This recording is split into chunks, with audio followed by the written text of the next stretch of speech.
back. Sweet. So if you're just joining me, my special guest today is David Zamarin, and he is an old buddy of mine back when we were both contestants and winners in the FedEx Small Grant Challenge back in, was it 2019, David? Yeah, 2019. Yeah. And I remember specifically because, when you win something, and I was the grand prize winner, but when you win something and you look around at the people you're up against, and I guess if everyone sucked, which they didn't, I would have felt bad, like, oh, well, that was easy. But when my wife and I met David, we were like, Jesus Christ, how come we won?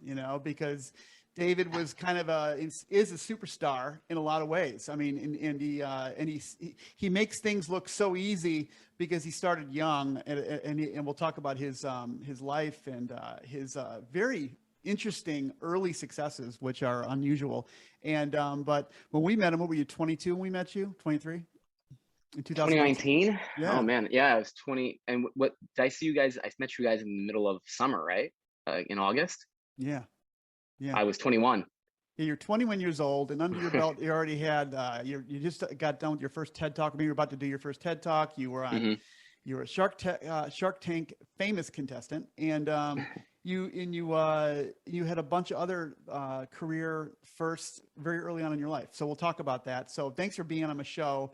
I don't interview business people very often, and so since I have a business too, it's interesting that we've had business relations together before, and so it'll be interesting to talk to you. And in some ways, this is an easier one to prepare for. In some ways, it was more nerve-wracking because you are one of those people I've watched a few of your interviews, and you're one of those people when somebody's interviewing you, you tend to have really good answers that are all these nuggets that could be followed. And a lot of times your interviewers, I'm not saying I'm a better interviewer than they are, but a lot of times they don't follow the nuggets you just gave them. Like you have little nuggets of wisdom about whether it's the discounting of sourcing, if you're doing, if you're a small business that wants to source out contract work instead of bringing it in-house. There was one interview where you told a guy how you had every investor had their own opinion about how you should best run your business. And this guy just kind of blew off what you had just said. And I was like, that was a show right there. That could have been a masterclass in like what you should do as a young business person when you get these people who all have their opinions. So that's what made me nervous. So I wrote down a lot of notes because and with you, it's like little bullets, like, tell me when you were 12 years old, what the hell happened then, right? So why don't you, we start now, I'll stop talking. Why don't you tell us a little bit about who David Zamarin is? Sure. Like Mike said, I thank you for having me. My name is David Zamarin. I'm now a 23-year-old entrepreneur. I started my first real company, as I call it, when I was 15 years old. Was very fortunate, ran that for 4 months actually, and it was doing quite well as a freshman in high school. And I got an opportunity to sell it in 4 months, which I took. So I had an exit very early on, and nothing crazy at all. Overall, over the whole course of the royalty deal that I had structured, I ended up making about 150K. So it wasn't a lot of money, but for a 15-year-old, it was a ton of money. And especially for a 15-year-old who came from immigrant parents and lived in a divorced household where I was living with my grandparents pretty much, because my parents were either working all the time, particularly my mom was working 17-hour shifts to get through, life in retail. And my dad, with a very nasty divorce, I got to see my dad every other weekend, and one day during the week. And so it was just a constant kind of hassle seeing two very different sides of my family. My father was very focused in business. He's always been a business owner, very, not, I wouldn't say pushy, but always wanted me to be free in the sense that, to think freely, to act freely, and to be financially free. And that was primarily instilled in my mind through being a business owner.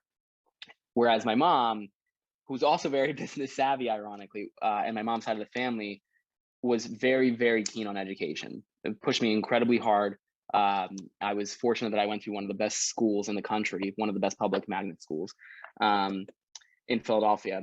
And from there, I pursued an education while I was interested in business, and got introduced to what entrepreneurship really meant kind of early on in life, and formally decided to really pursue a career path with my own business when I was in high school. And so that's kind of what I've been doing. I ultimately went to college, and the company grew quite a bit while I was in my undergrad years.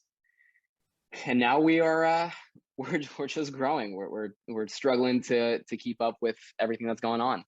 Yeah, tell us about you before. Like, you just dropped 25 bombs there. Like, you were running a startup, and while you were going to college. Besides all that, tell us about Detrapel. Tell us about your company. Sure. So Detrapel is a protective coatings company. We're an advanced materials manufacturer. Essentially, what we do is we make all different types of unique chemical bonds that are then made into these protective coatings, which can be applied to practically any surface and can repel any liquid-based substances. And we're mainly an industrial company, but we do have a large consumer side of our business. And those industrial applications include, selling the coatings for, let's say, upholstery or textile and apparel manufacturers.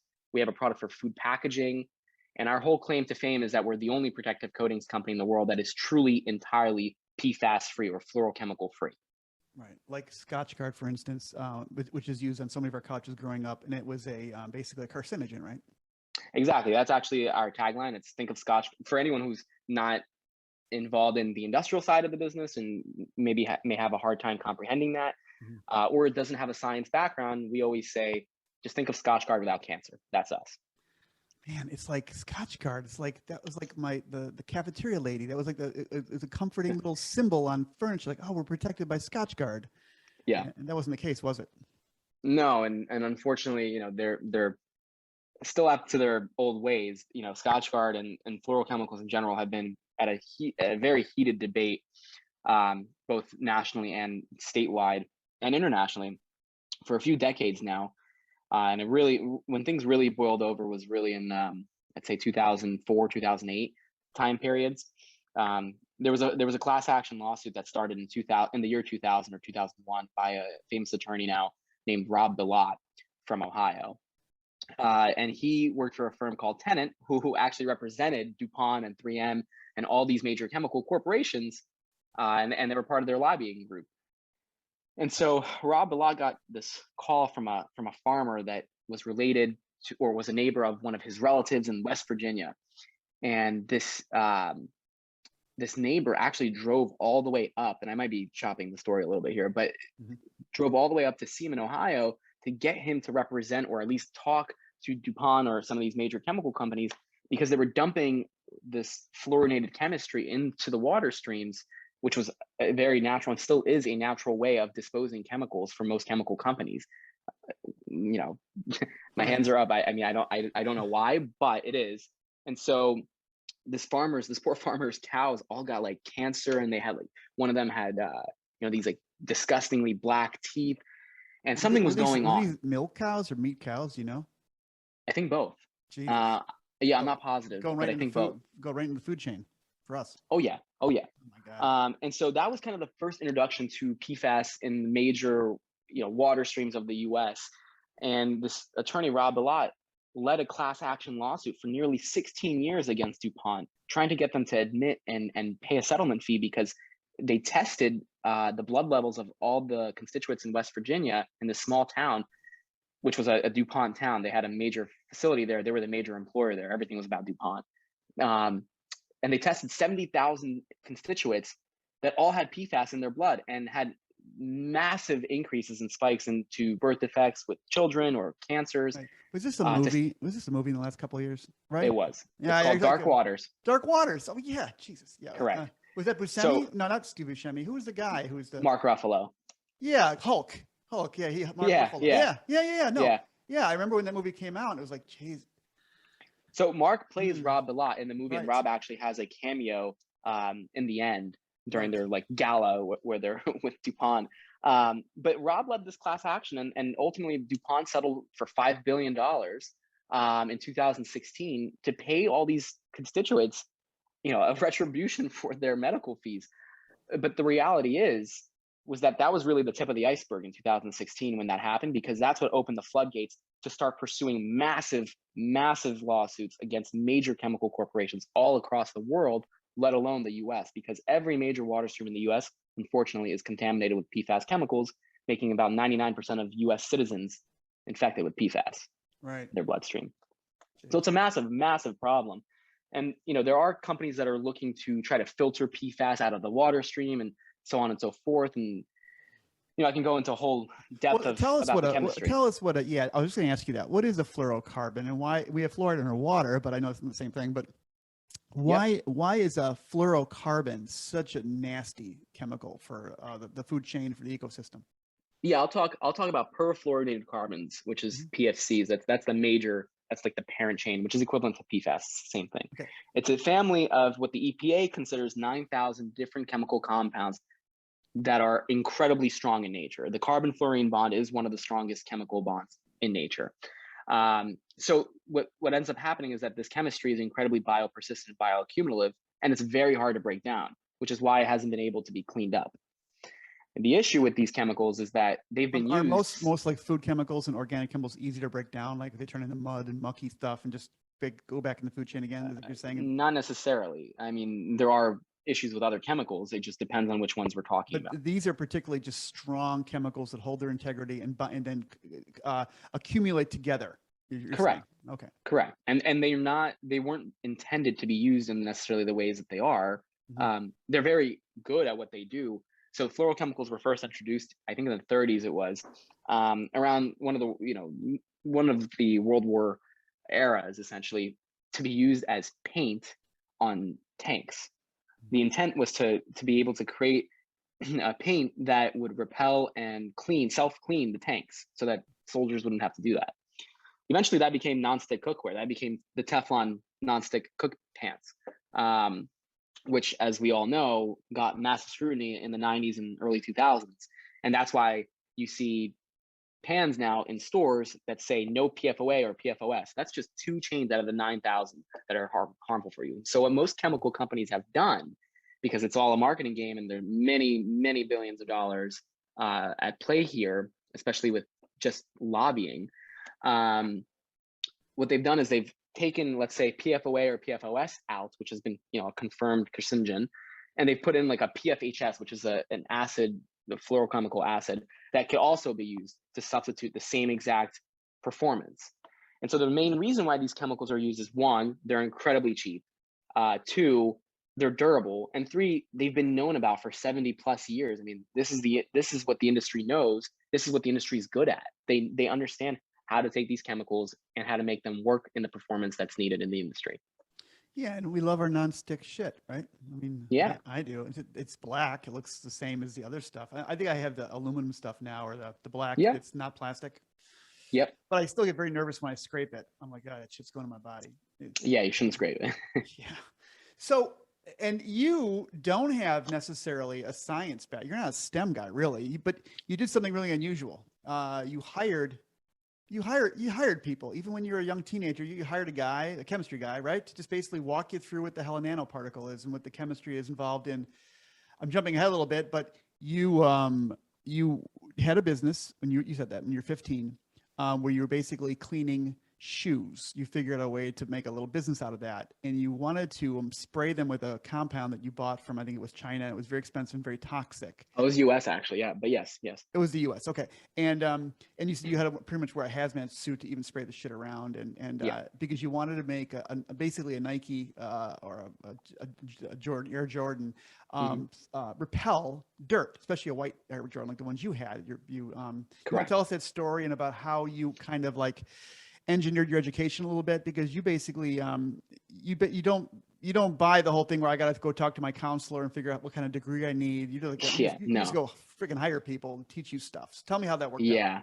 I it's interesting. The story starts when I got into Masterman, my high school, as a freshman. I also went to the middle school there, but they weeded the kids out every single year, and by doing so, when you applied to the high school, about I think half the class was admitted from the middle school, and it was already a super competitive district. Because what was the name of this school you went to? It was a charter school in Philly, right? Yeah, Julie Reynolds Masterman School. Masterman is what we called it. It's a public school, but it's a magnet school. You have to test to get in. Right. And there's 100 kids in each grade in the high school out of 1 million kids in the public school system in Philadelphia. So it's an incredibly competitive school. So I got in. I was very fortunate. I did well with my middle school education, and I got in. I'm looking at myself and all my peers, and I realized on paper we're all identical. We're all athletes. We're all state champions in mock trial, debate, everything. Like 12 different clubs. There's no difference between any of us. besides, our race and maybe a couple points in our grades here. So I start thinking about, what am I going to do that's going to be different? And I realized that how in terms of, you didn't mention class and Yeah. affluence. I'm thinking that maybe a large percent were affluent, or am I wrong in thinking that? Was it pretty open and competitive? Was it a good system for, like, it really brought in the best kids, you think? I think so. When I was good. there, it certainly wasn't an affluent. I mean, I didn't come from an affluent background by any means. I know you didn't. I'm just wondering, like, it wasn't basically a kind of rich kid school. It was basically no, you couldn't pay to get in. No, it was a public school. There's no way to donate to the school or to make any. Right. Yeah, I mean, not at least that I know of, but I'm pretty sure you couldn't. Good. No, I mean, we truly did have some brilliant kids there. Yeah. And so when I'm sitting there in class one day as a freshman in high school, and I'm thinking, if I was this nervous about getting into the high school, how's it going to be when I'm applying to college? Because, in my mind, I didn't have a different route to take based on what my parents were telling me. And so I got introduced to, there was a flyer that was passed along in my Spanish class as a freshman for a club that was outside of class, outside of the school, at a venture capital firm in Philly, actually a very famous one called First Round Capital. And so I took the opportunity to interview for the program. Only 20 kids were accepted. I was the only non-senior accepted into the program. And it was essentially an incubator to start something real. That was their tagline, in the form of business. So they taught entrepreneurship. And I fell in love with it. I did a semester of it. And I just absolutely loved everything about it. And I was the only one that took it, I think, serious. Yet I was the youngest one. And so all my friends that were seniors and stuff, they started their businesses, clothing brands, whatever. And they presented. And my initial idea was, I wanted to come up with a film that could be peeled off whenever it got dirty for my shoes, because, like you said, I got Jordans as one of my gifts. I got $200 as one of my gifts from my grandparents for getting into Masterman. I combined that with my own $200 and I bought my first 2 pairs of Jordans. And I was like, man, I just paid $400 for shoes. I don't want to get these things dirty. And so that was my last time buying shoes, by the way, Air Jordan specifically. But I had this idea. I didn't know anything about chemistry, and one of my mentors recommended that I just pivot the idea and start cleaning shoes. At first, I had this pride. I'm not going to clean shoes for people. That's disgusting.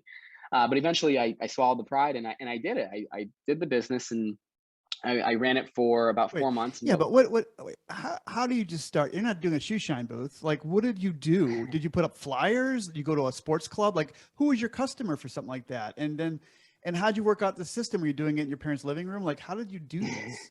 Yeah, two main things I did in terms of marketing. One, this is around 2013-ish, 2013, 2012, 2013, where I realized, this is when Facebook and I want to say some other platforms too got really big with their marketplaces. Mm-hmm. And there wasn't like a physical Facebook marketplace like there is now at the time. There were these groups of, let's say, sneakerheads. There was a sneakerhead group in Philly that had like 40,000 people in part of the group. That's the thing, a sneakerhead group.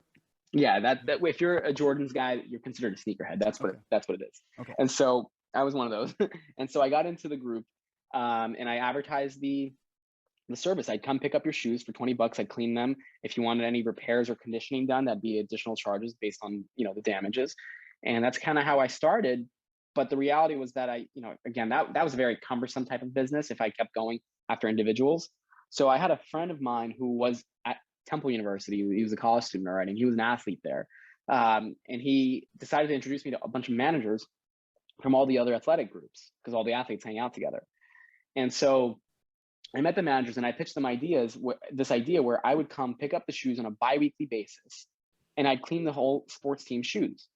And that really picked up. And I did that for all pretty much the major universities in the Philadelphia region for the vast majority of their sports teams. And so that is what enabled the business to be successful. That was the big part of it. That was the business you could sell. Yes. You created a model that obviously is scalable. It didn't have to be regional. And no. So, and that was what you presented to your at this venture capital company. That was your was that already or was this after you had left that group? No, this is what I started at the program. Did you present the final how it turned out? Did you present that? Yes. Oh wow! Yeah. So were they impressed? Yeah. How would they respond? Yeah, I think I was, I don't mean to toot my own horn by any means here, but I No. think I was one of the most, popular not popular, but the most, I don't know. I had a lot of interest, a lot because, and there was, I think there were multiple reasons why I had so much interest from people was because first and foremost, like I said, I took it the most serious. I actually ran a viable business and I was making revenue unlike most people. And at some point I was making 25K a month in revenue. So it was a serious business, especially for a 15-year-old. And then on top of that, so the program was really interesting because it was, I think, twice a week, maybe 3 times. I'm pretty sure it was twice. But I came to that VC firm, which, by the way, the firm itself didn't have anything to do with the program. It was just in those offices. Okay. But I came to the firm because I had the access to the office 5 times a week. I was working there as my office every single day. So you're running the business out of that professional office space. Yeah, and the reason was because one, I wanted to be around all these people. I wanted to see how they worked, and the program itself brought in all of these mentors. So new mentors every single class. And what I did, I think, unlike most people, was I took every single person's business card and I actually followed up with everyone. And I made a Rolodex of all these different people that probably had nothing to do with what I was doing, but I just wanted to learn from older individuals and gain experience from people who've already done these things and made these mistakes that I didn't want to make. And so I think after all of that and seeing that I was running the business, I was also the youngest and all these different things, both the venture partners like Josh Koppelman, who runs and owns First Round Capital. He's the guy who sold half.com to eBay in like 04 for 350 million bucks. Right. And so, he and a bunch of these mentors, asked about me after the program and kept up with what I was doing. In fact, Josh was one of my first customers for Detrapel. And so all these things said, I took it very serious and I wanted to learn as much as I could from these people. And that's what I did. And I think with all that coming into play was the reason that I was able to shape a successful business at that early stage. Right. Right. And in terms of just, I don't want to get too much in the weeds in this business and the inside baseball, but you were 15, you're working in an office, but somebody's cleaning shoes. Were you hiring people? You weren't cleaning the shoes. No, I was at first. At first, there was a $25,000 of business a month. You couldn't have been doing all those shoes yourself. Yeah, there were two things that I did. One, I had a couple friends that were helping me, and I bought a piece of equipment.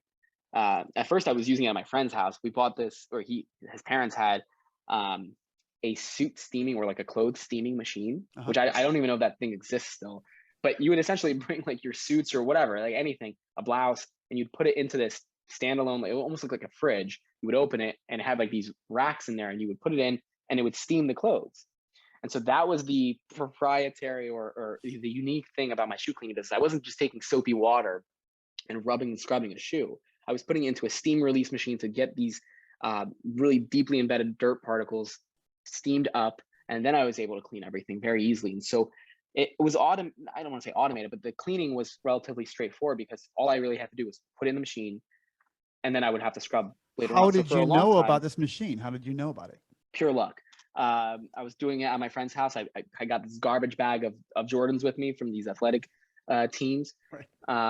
And I was with my friend. I remember this. I have a picture of it. It's quite funny. Unfortunately, this was my best friend at the time and he passed away.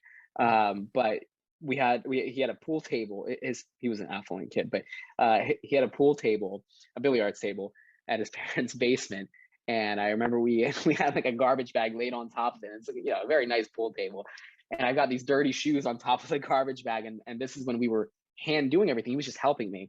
And he's like, hey, why don't we, because he was, and if he were still alive today, I mean, I can't imagine what he would have done. He was very entrepreneurial, very, very gifted, smart child. But he ended up telling me, hey, let's think smarter, not harder here. Let's be a little lazy. Let's go put this in like the washing machine or something.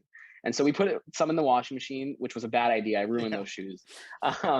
And then some others in the steaming machine. And that was just by pure luck. We made it work. Wait, where did the steaming machine come from? He had one in his house? His parents had one, yeah, in their laundry room. Because why did they have one? Just the old machine sitting there?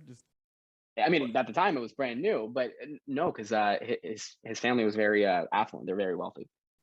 And so his dad happened to have a wore steamer. suits all the time. Oh, I see. So his dad wore suits all the time.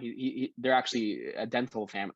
His parents, or his dad rather, owned a very successful dental practice chain, a whole franchise of chains all over the US. And yeah, so I mean, they were well off. Yeah. And how'd he die? How'd your friend die so young? He overdosed when we were 19. Oh man, that must have been rough for you. Jesus. Yeah, it was, especially for a kid who's I'm one of those straight laced kids. I've never touched anything. I never smoked weed, never smoked cigarettes. I mean, I drank in college for like a semester and realized it wasn't for me because I was running my business.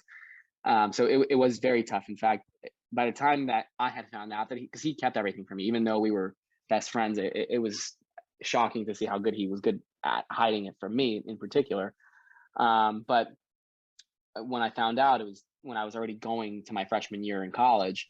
And so the solution that I had, because his parents were at a wit's end, he would have like, I think it was 5 or 6 overdoses by that time. And that was my first time finding out about it. Were these like opioid related kind of things? Yeah, it was heroin.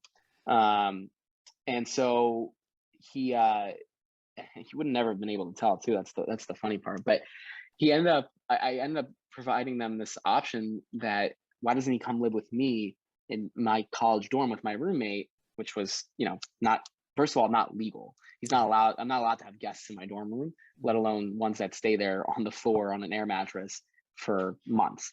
But we did that because I thought with me, that would be the only way to keep him straight.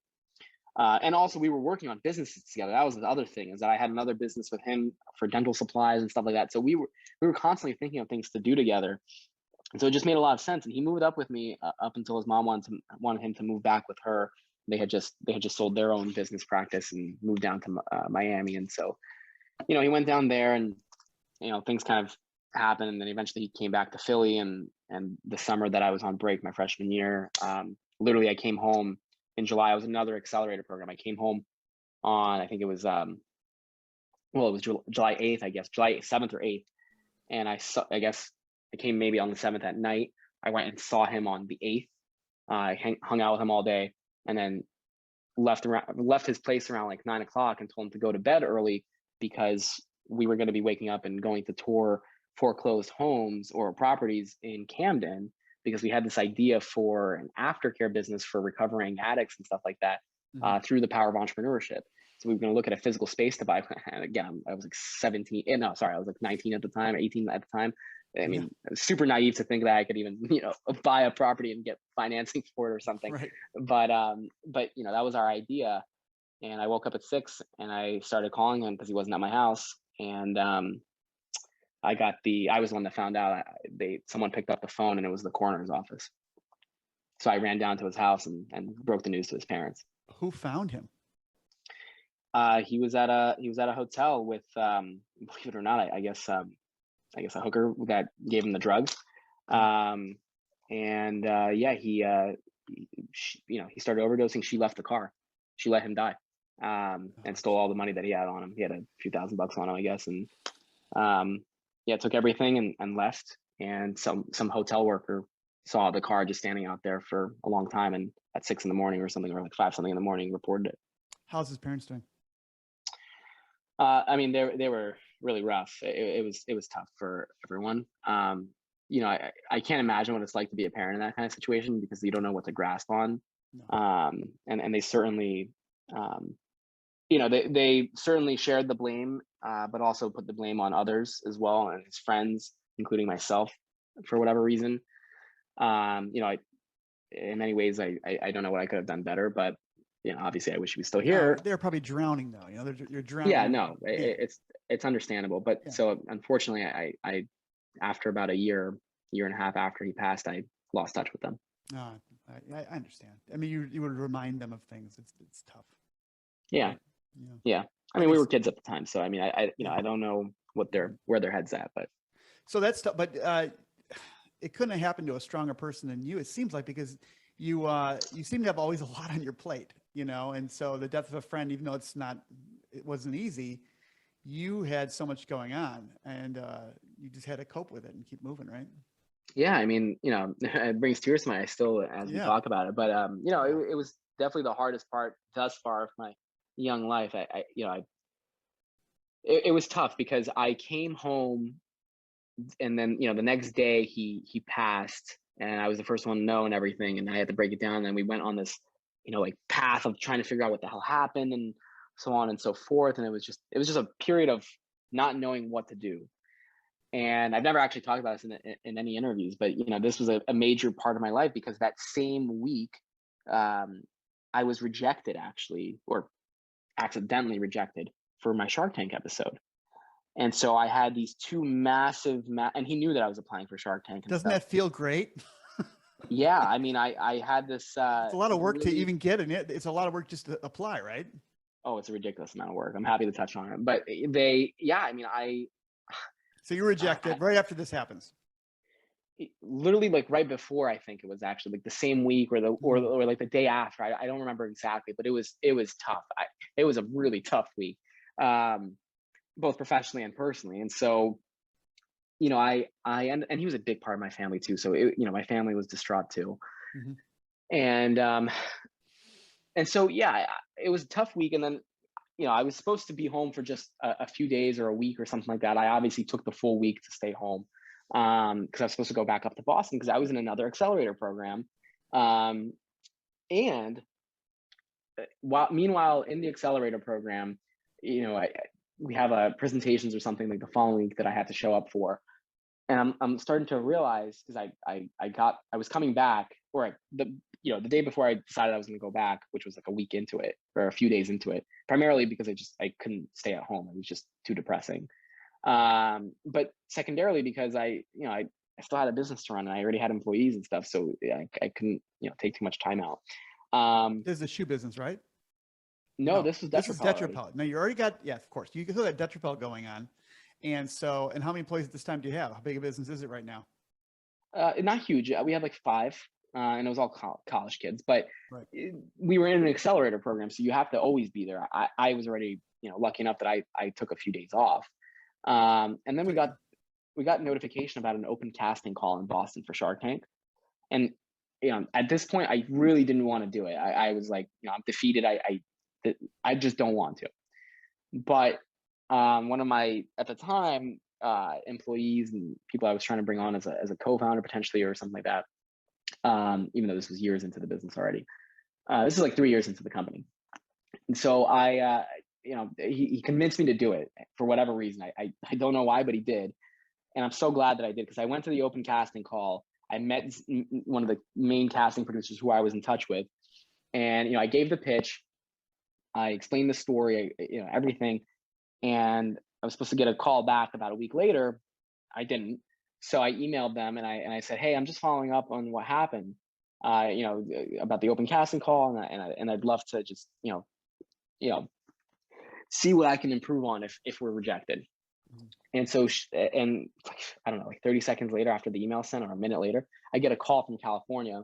I pick it up, and it's these 2 other casting producers who I don't know, who call me and say, David, we're so sorry. You were actually initially accepted into the show, and there was a mistake on our end, because me personally, I had submitted an application with me and another person who was going to come on as my supporting actor. He wasn't a co-founder, but he was one of the employees.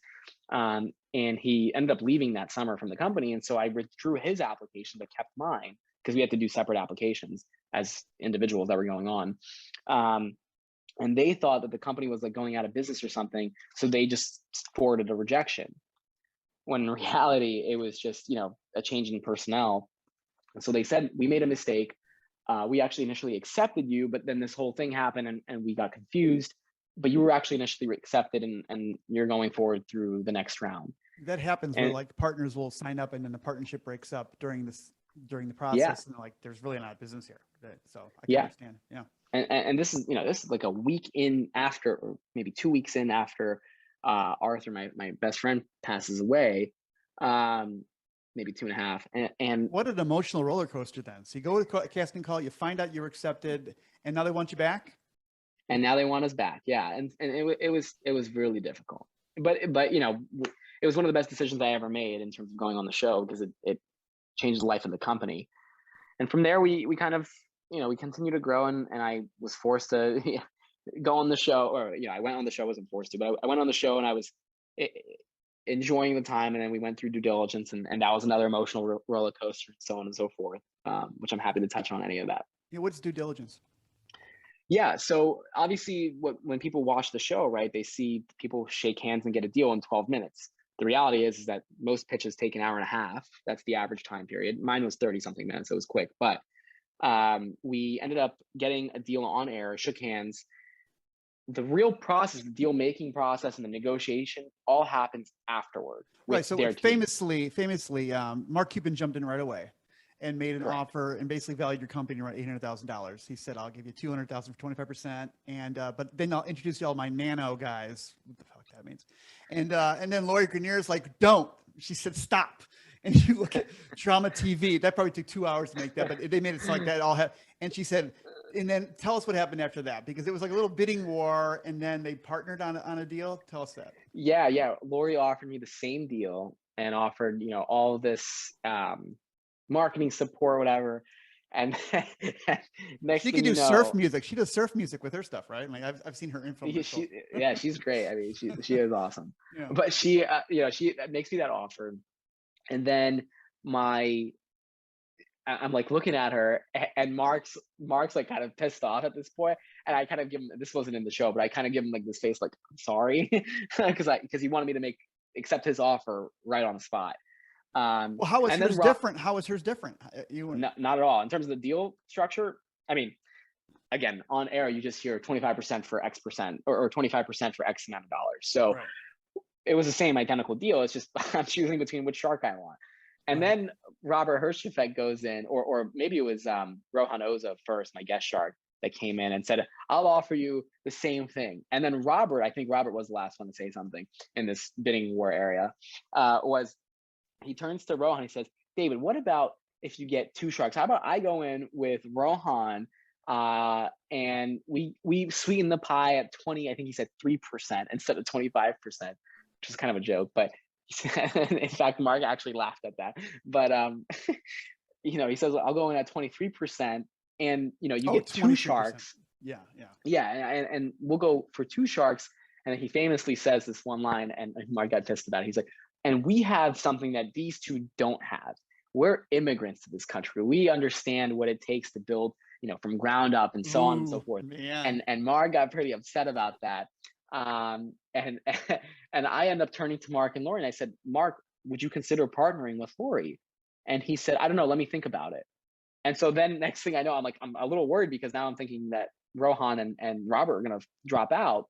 But Barbara steps in. She goes, "David, I think you have a really good offer on the table." Barbara Corcoran. Yeah, Barbara Corcoran comes in, and she says, "I think you have a really good, you have offers from everyone. I think these are way better partners for you than I could be.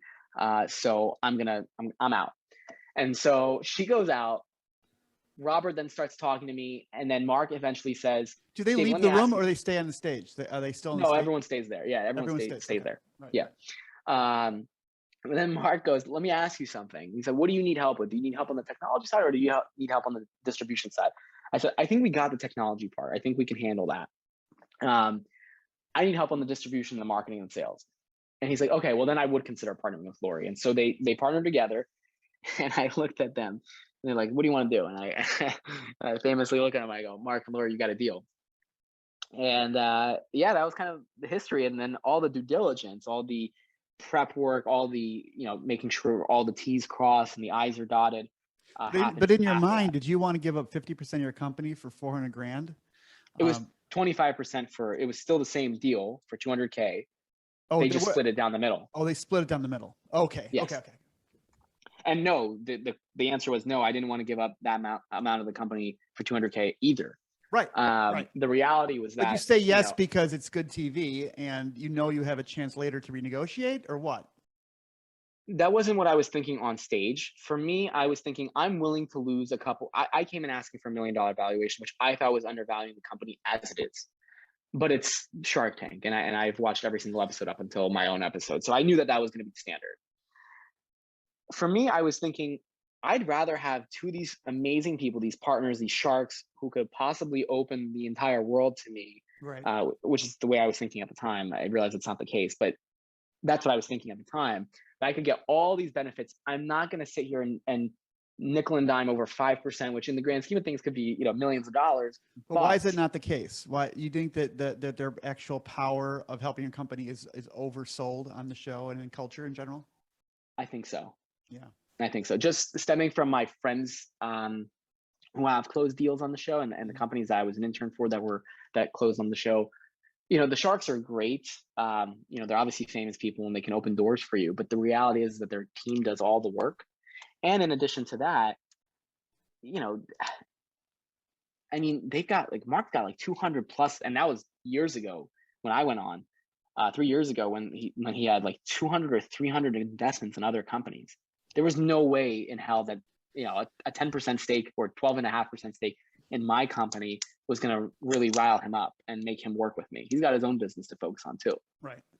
So that's the reality of the situations, that these people are working on other things. And if you're naive enough to think that they can do everything for you, then that's wrong. You still have your business to run. They're just investors. Right. So due diligence is all the shit that happens after the show, pretty much. Yeah. And it's, for anyone who is a business owner and is looking to fundraise or anything like that, due diligence is always the process where companies or potential investors are going to be looking into the background of your company, the financials, the business plan, so on and so forth. They comb through everything. And Shark Tank in particular was the strictest due diligence I had ever done to this date. They put a microscope up your butt, pretty much, you're saying. Pretty much. I have no idea how they found out certain things that were not public, that had nothing to even do with me, but they asked these questions. It was crazy. And what did that so what was there's some things are you still under a covenant of NDA, of non-disclosure agreement? In theory, they have an infinite one, which they own you. Yeah, it wouldn't hold up in court, but I've been very public about my experience. I'm more than happy to share the Yeah. So basically, after the minute the show's over, you're like, I got undervalued. I know. So did people come to you say, don't take the deal, or did you just already know what you're going to do? No, I was committed to making a deal. I was okay again with undervaluing the company slightly, with the idea in mind that in the grand scheme of things, this would be a grand success. If we could, if I'm losing 5%, but I'm still making a $50 million exit or whatever in the future, I was going to, to forego that. So when I walked out, we started due diligence and we were trying to close the deal. We submitted all our information. They saw some discrepancies on our end. And then we saw some discrepancies as well, because the term sheet that I received for the deal was entirely different than what I had agreed to. It was a convertible debt structure, which is not what I wanted. Granted, their reasoning for that is supposedly, at least Mark's team does this because it's happened before, where Mark closes a deal, and then just because Mark has attached his name to a company, the company receives frivolous lawsuits. So what they do is they wait about, you have up to a year to wait before they choose to convert or not. But essentially they can say, if anything does happen, if any frivolous lawsuit is brought up, they could say, well, he's not part of the company. He's just a debt investor. He's just a debtor. So that was what they were thinking. But in my mind, one, that's not at all what I agreed to. Two, there was a massive risk I would be taking, because if I took the convertible debt and they didn't convert the shares, then I'd be paying back this debt at a time in the company. I don't know if I would have had that kind of money to pay it back or anything. It's just, that's not, especially for a 1-year term. It just didn't make sense. And so we tried pushing back on it. Eventually, we kind of left that part open-ended, and we kept going. And they had discrepancies on due diligence, and just, it made sense for them to pull out, and mutually for us as well. It made sense to drop the deal, and that's what we did. Is there an underwriter they work with that says, well, Detrapel, like a Scotch Guard, is a chemical company, and if there was a class action, there's no way to de-risk this for you? Do they have underwriters like that look at these things? So they have business. So Mark's team, excuse me, Mark's team has a massive amount of people. Yeah. So I remember when we started due diligence with him, he had like 6 or 7 different people attached to the email chain. Right. When it was Lori, who then just kind of went under Mark's wing, and they just kind of completely stayed quiet. It was her husband and their lawyer, and that's it. Right. And with Mark's team, he had a business analyst, Steve Feldman, who was the main guy. who runs the show, I think, essentially, on the due diligence front. He ended up, asking questions, and they started looking into things. So I'm sure they do their own due diligence on that front. I don't think that, there's a specific underwriter, or maybe there is, that they use internally, but I certainly didn't know about it. Right. So people, you probably got these questions too. I mean, when people hear that you're a business person, right, and you got a business, the first question they almost always ask is that, right? Are you going to go on Shark Tank? That's the question everyone asks.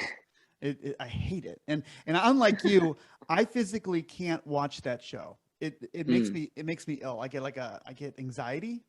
It's like too close to home for me. I don't know, but I get sick. I get physically ill. I can't watch. I should make myself, like you did, watch every episode. But and we've applied a couple times, and every time we applied, we were asked by them to apply. That was the weird thing. They're asking us to apply. Yeah, and, they do that. $5,000, $7,000 later of producing videos and all this stuff, and it was quite a ordeal. And then you never hear back, and then you told me that some people actually film a show and then they might not even get the show aired, right? Correct. That's actually quite common. Yeah. So it was like, and they say you can't tell people that you might be on the show. It's all a big freaking secret. And it's like, yeah, my mom didn't even know until I flew out. Yeah, no, it was ridiculous. And then, running your business requires so much time. So this is time that you're spending on something that's not making any money for your company. It's a risk, right? It's a risk. It is a risk. So yeah, so we tried twice, and we did get an answer back. It was a really weird thing. We finally went through the person who actually ushered us into it, and we said, "Could you find out through the grapevine what happened?" They said, "Oh yeah, what happened was this. Your industry sucks, the toy industry, because bankruptcy of Toys R Us and instability in the industry, and they said basically toys are toxic, and Lego owns Disney, and you're a construction toy company, so you're screwed." So that's kind of that's what we got.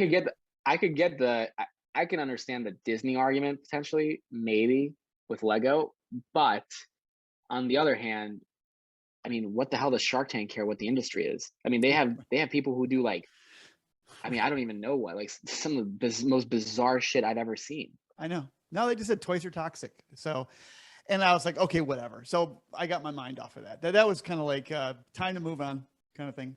And then the FedEx thing happened very soon after that. We won that FedEx Grand Challenge and met you. So it was like, life goes on besides freaking Shark Tank, For sure. And you guys probably, I would argue that you probably would do really well on Shark Tank because the demographic, it tends to be older individuals. I think their average demographic now is like in the 50s and 60s. And then maybe some people in their 40s, but they're all either parents or grandparents. Yep. And they'll buy this for their kids. So I think it would be great. And I think that goes to show when you guys have other TV opportunities, you can go to all these Good Morning America type of ordeals and do the same thing on TV and get probably a similar result. No, we've done Good Morning America twice. We're going on for the third time, November. Nice. And it's when you go on Good Morning America, expect to get a third growth in your company that year. That's pretty much what we look at it. It's about it will grow by a third. That's how much. That's interesting how you guys have that. We just had GMA3. I don't know if you were on GMA3 or the other ones. We were on GMA. We did Cyber Monday, and that was freaking insane. That was. So we did GMA3 just. What's GMA3? What does that mean? 3? That's their afternoon show. Oh yeah, go ahead. So how'd that go? We literally just did that last week or something. Yeah, how'd it go? I heard you're going to do it. It went well. I thought it went well. Because I had very low expectations for the show. I thought we were going to get maybe 10K in sales because it's 50% off retail, whatever. Right. I thought, okay, because they don't even show anything about the product. It's literally like a 2-minute little script of all these different products, and a video. So I thought we were going to get maybe 10K in sales. We did over double that, which is good, at least for me, because my expectations were low.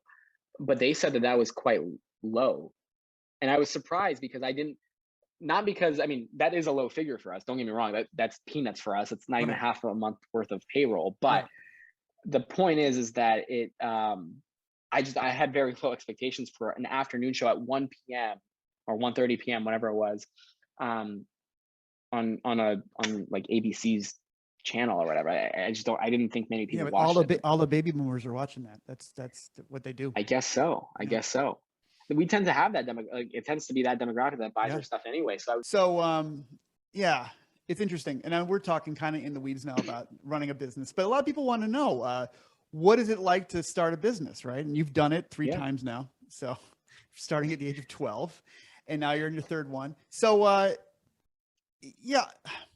I guess the question is that, you seem to have, because your dad and mom being immigrants, being definitely having a inside passion for being self-sufficient and working hard and getting good grades and going to school. So your parents valued your education and they really try to control you to a certain extent, right?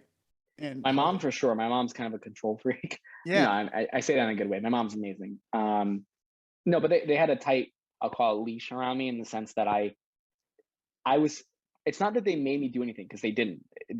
I never was told you have to do this except for get good grades. But I was never told.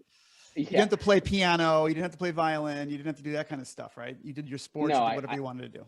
In fact, I'm the least musically gifted person I think I know. But my one of my younger brothers is quite talented. No, what for me, school was the most important thing, particularly math, because we have a very strong math background. And now I have a. Are you guys Eastern European? Is that what you are? Yeah. Okay. Russian. Yep. Yeah. I have a quite extensive chemical background, and I did a lot of studies in chemistry in my part-time undergrad career at UPenn while I was in high school. But we ended up constantly having pressure to be excellent, to excel, and to do more than the norm and the average in anything that we did. So there wasn't a requirement to do things. The requirement was to be the best at anything that you chose to do. And so, and to give all 100% effort. And so for me, it was this nonstop, constant, highly motivated grind that I just always had to do stuff. So I did the 12 clubs in a year. I did, I was, champion or state champion in certain things that I was doing all 4 years of my high school career. And so for me, I just never knew anything different. My parents just did an excellent job in saying, from a very young age, from when I was like 4 years old, literally from when I can first remember, from saying, you're special, you're going to be different, you need to do that, you need to push yourself.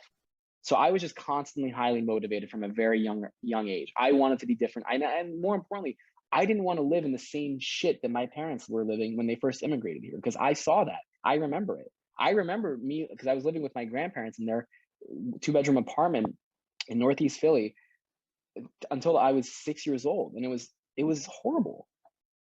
I barely saw my mom. I would wake up, my mom would be gone. I'd go to bed and I could hear my mom coming in after work, late hours, to just like say goodnight and then go back to her own place. So I didn't want that. Right. My father grew up, I had an older dad. So he was born in 1919. And so I had a very unique, almost like a baby boomer kind of childhood, because my dad was so much older. I listened to 40s, Benny Goodman in the car, and I hear all the stories. I wouldn't trade my childhood for any. He didn't talk like that. Wasn't his accent actually. He said I wouldn't change my childhood for anybody. He's a little Italian guy, and he said he remembered going rabbit hunting in the Jewish cemetery, and then he'd go until he told his mom. And that he did that. And she goes, oh, they eat the dead. She wouldn't eat the rabbits after that. But he'd go down the Des Plaines River in an old cement mixer with holes there, bailing it out, going down the Des Plaines River, digging up Indian burial grounds, real ones, and coming back with tomahawks. And it was an unbelievable childhood. I was actually, but he goes, but then he talked about how poor they were. They go to the WPA to get new shoes for their kids because they're so poor, right? And they'd say, oh, you could put a little cardboard in that shoe that you can get the holes, you could cover the holes with cardboard, right? So that's how poor that people would dump. He said that people would dump oranges off a truck and people would be like animals getting the oranges. So he grew up in the Depression. I hear about this, and it helped explain to me much later in life, like why my dad was he'd sit in a corner to the day he died and count $100 bills. I mean, it was important for him to have money. It was like it was freedom. Up, it's freedom. Exactly. It's status and freedom and comfort and he knew what it was like not to have it. I think that's a big thing too. Yeah. Once you understand what it's like to have no money, then I mean, that's kind of like kind of a standard cliche quote that you hear all the time. Like, with people that are always talking about money or whatever, there's the stigma against people that always talk about money or whatever. But the reality is that's life. That's the US, and that's what we're here for. We're here to make better lives for ourselves. And unfortunately, or fortunately, whatever way you look at it, money's the answer to that. Yeah, and I wanted to be typical of a kid who I came from more of an affluent family because my dad did do well, and he had a very interesting story. I mean, he was a construction guy and building houses he promised his mom when he was in the Philippines, he thought he was going to die for sure, right? So he wrote his parents lost their home in the Depression while he was fighting in the war. Wow. And she tried to kill herself. She took she ate iodine. She had stained lips and probably wasn't going to kill her, but she was like really depressed, right? So he writes his grandma, it's my grandma, he writes his Maria, and he says, when I get back home, Pa and I are going to build you a new house, right? So thinking he's not going to make it home, he's going to die. He makes it home. He does it. He builds a house for them. He starts building houses, and he starts getting more loans, struggling to be a contractor, and he's friends with a lot of gangsters. Taylor Street boys, a lot of the guys who I remember you mentioned this story. Yeah. So the lieutenants of Capone. So one of them was Sam Giancana, who happened to be one of the high bosses of Chicago. He was the guy who famously, didn't like Kennedy and stuff. So yeah, he told my dad one time he said, "Could I drive for you?" Which means, could I be part of your gang? Could I, be your chauffeur? And he goes, what are you, an asshole? Do you see my toolbox? We don't have toolboxes. Why don't you go out and build why don't you go build a nursing home, those old people's homes? That's the future. This is 1954, 55. So my dad builds an old people's home in our backyard. I'm not born yet. I'm born in 65. He builds a nursing home, digs up part of the neighborhood, and it becomes like the nursing home. When you go in there, there's spaghetti always in the menu. All the aunts, uncles, grandparents, all the mob guys are in this home, right? So that's when I grew up in an entrepreneurship family. Our backyard was a nursing home. My mom was the administrator. My dad ran fixed it up and did everything else that had to be done. And so I know it's like growing up in an entrepreneurship home. So when I started my business, it was like, I think I was brought up as an entrepreneur because the home, when you said the home, that was the nursing home. You said the home. Yeah. So it's like, it's interesting. So background, you think, does matter a lot. So what do you suggest for people when they say to you, I'd love to be an entrepreneur? I tell people, I don't evangelize it because I think it's not for everybody. Do you think it's for everybody? I agree. No, it's absolutely not. I'm very crude and very real in general with most of my thinking. I have a very different school of thought, I think, than the rest of my generation does, in the sense that I'm not one of those people that's going to encourage, which is why I don't have a social platform that I could. Like, for someone who's doing what I'm doing, the next person over would probably build a whole social brand around themselves, which, I may in the future, but it'll be for different purposes. I'm not going to leverage all the success that I had to then go and tell other people that you can do it too, because frankly, it's not that easy. The DZ method. Come on, the David Zamarin method. Come on, man. I mean, I don't know what the hell the method is, to be honest with you. So I'd be lying if I started talking like that. But no, the reality is that it's not for everyone, and it shouldn't be for everyone. If everyone was meant to be an entrepreneur, then there would be no consumers. And the reality is that it's hard. It's really hard running a business, and especially when you're at a stage, in that transitionary stage, where you can't pay yourself a salary, a full-time salary, and quit a full-time job that you've had. That's difficult. That sucks. That's one of the hardest parts of running a company. And then you have other people that you hire and their livelihood depends on you. It's brutal. And the hardest part of it all is the people. When you hire people, they're the most difficult part of it all.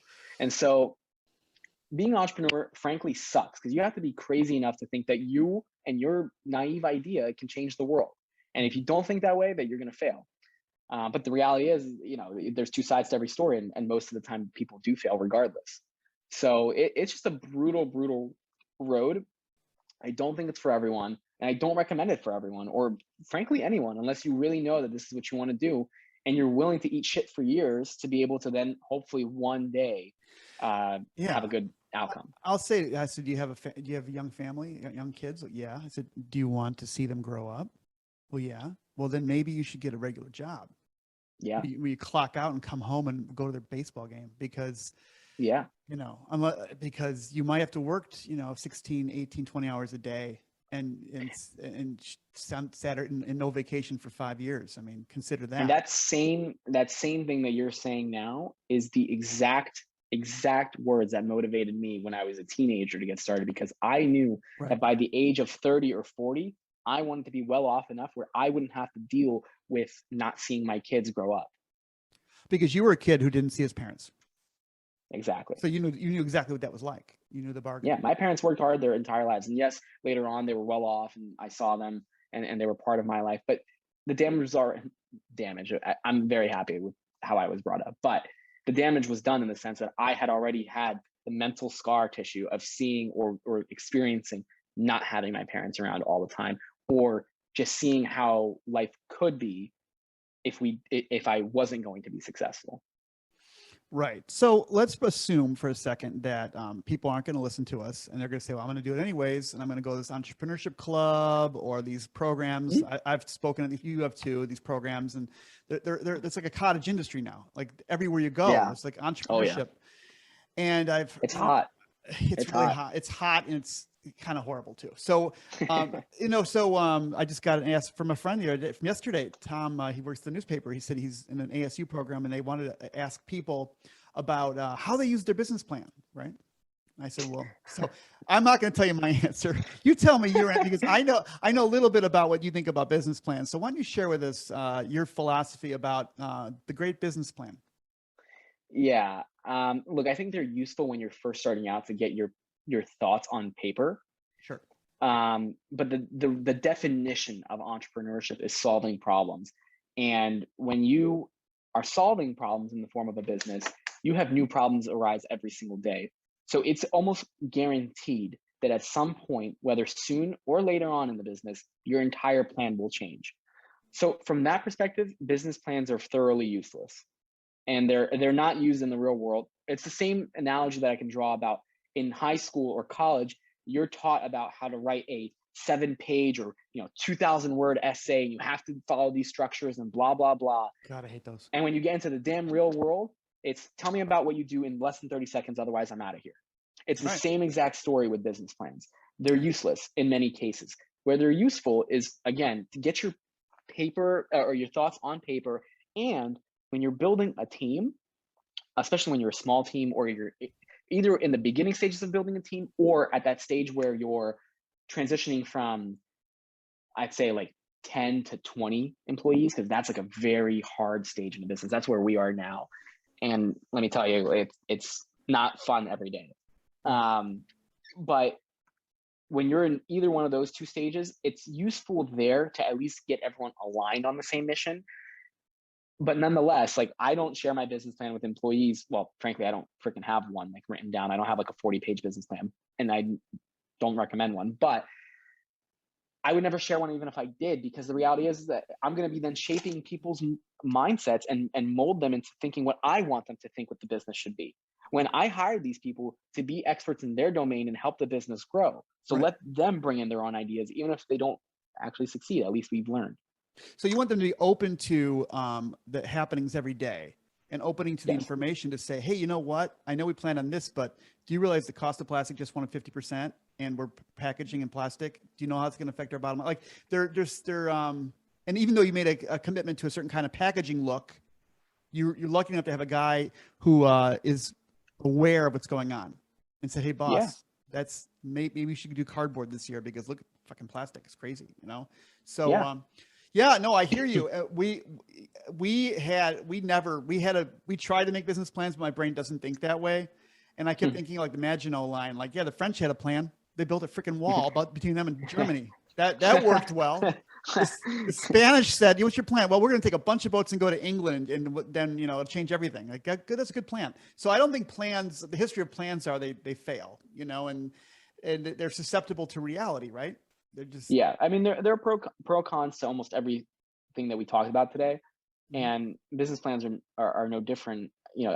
My only piece of advice is I think it's useful to get your thoughts on paper, but I wouldn't like craft this 40-page business plan and make sure that you follow it to a T, because things are going to change. No, what I said was instead of a plan, we had a bookkeeper and an accountant who were ruthless.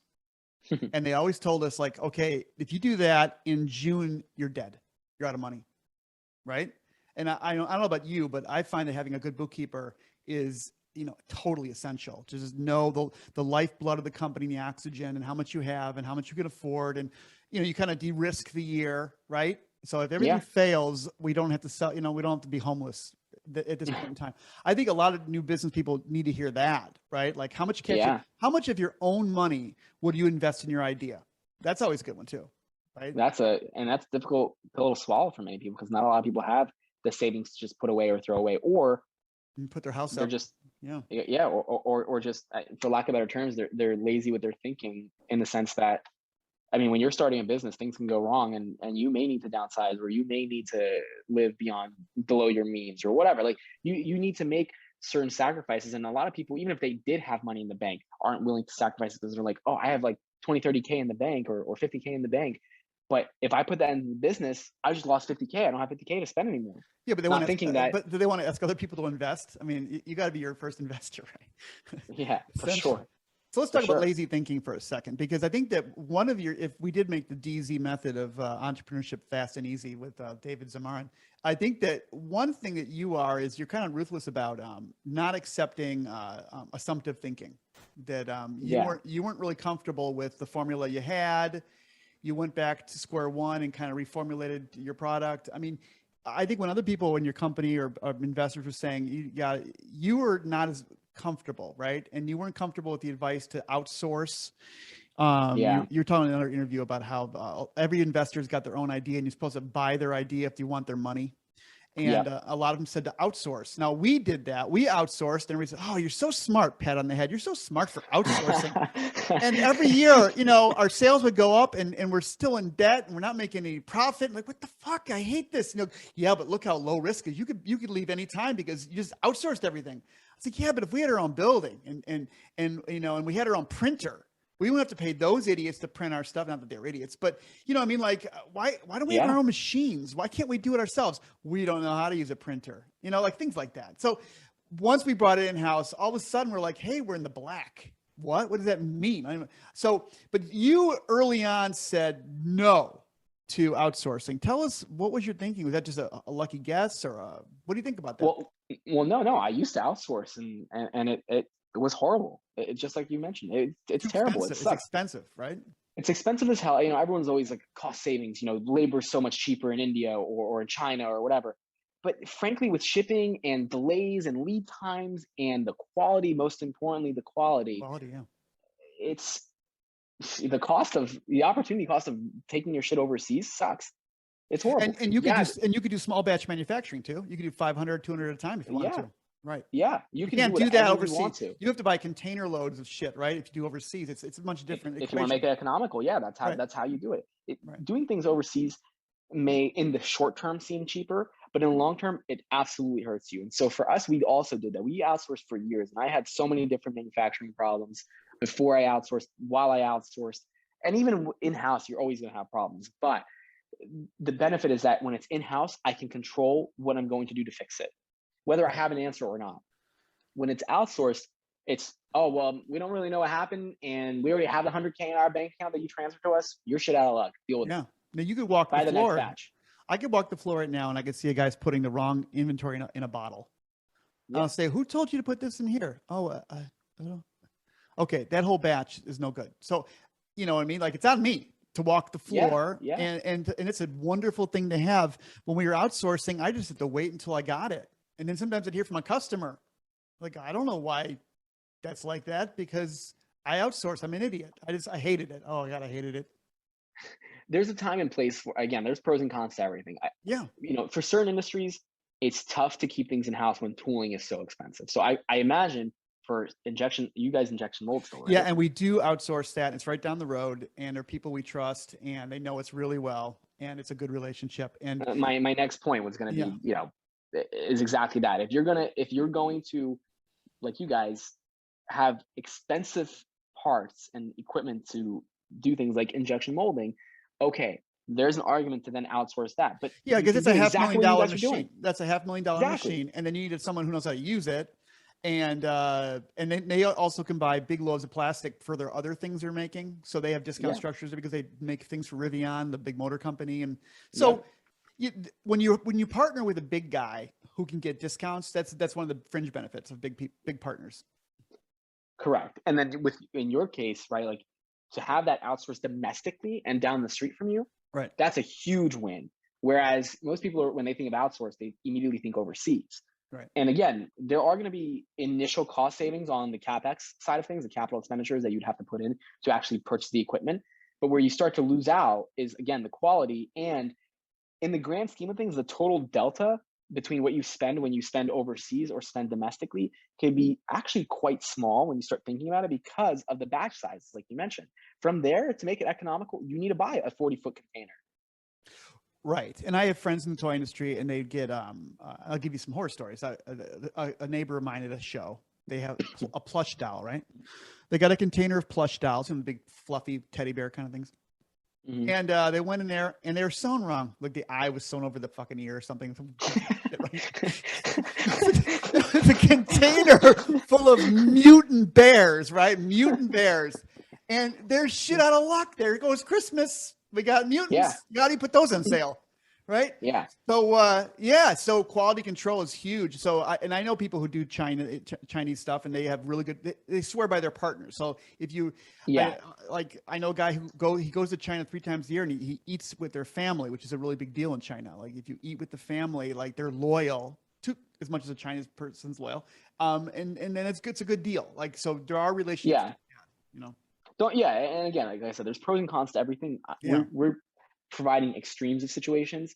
Right. There are scenarios where people are very successful outsourcing. It's just, it's all dependent on what you like to do and where you want to take your risk. For us, we have a very highly specialized product. Our IP is incredibly unique. What we learned was that it wasn't just the chemistry that was unique. It was the foundation that we built, the platform of technology that we built, which is what our IP really is based on. All of our patents are circled around the process and the custom equipment that we made ourselves to be able to do the things that we're doing. Because otherwise, what we do is technically oxymoronic. We take hydrophobic, super hydrophobic particles, which means particles that are incredibly afraid of water, and we put them, they're immiscible technically, but we put them into water-based, platforms or water-based chemistries, and they don't pool up. You keep them so they're diffuse in the substance. They're soluble. We make them soluble, which is oxymoronic. Huh? Yeah. It's oxymoronic. It doesn't make sense when you talk to a trained chemist and you say that you can do that, or you take an immiscible product and you put it into a water-based product into water really, and then the water acts as like a carrier. You spray it. The water evaporates, yet the particles stay on and deposit on the substrate and the surface. That is incredibly unique. And then when you pair that with, we literally invented our own molecule. That's what our IP is on. But when you invent something like that to any other chemist, domestically or abroad, you give them that chemistry and they look at it and they're like, on paper, this doesn't even make sense. This molecule cannot exist on paper. It's not supposed to work. And then they try it out. And next thing you know, it's working. So, obviously with our specific unique processes, but that was part of the process that we had to learn. Was it, how hard was it? Was it really, how many? I'll put it this way. It took 7 years to get there, or 6 years to get there. So this is having basically like a basement lab. Where'd you have your laboratory? How'd you do this? Oh, did you work with, is this when you partnered with academia? Sort of. No. So the way that this worked, the timeline is, I sell my shoe cleaning business at the end of my freshman year of high school. Right. I now have way too much money that I know what to do with. My parents, again, are strict. My mom tells me to save it. My dad tells me to invest it. I choose to save a portion of it and invest in another portion. I maybe splurge a little bit on some things here and there because I wanted to, experience that when I was young and I could. And I didn't. Did you invest in stock? Did you invest in your company and your idea? In multiple things. Primarily though was the business.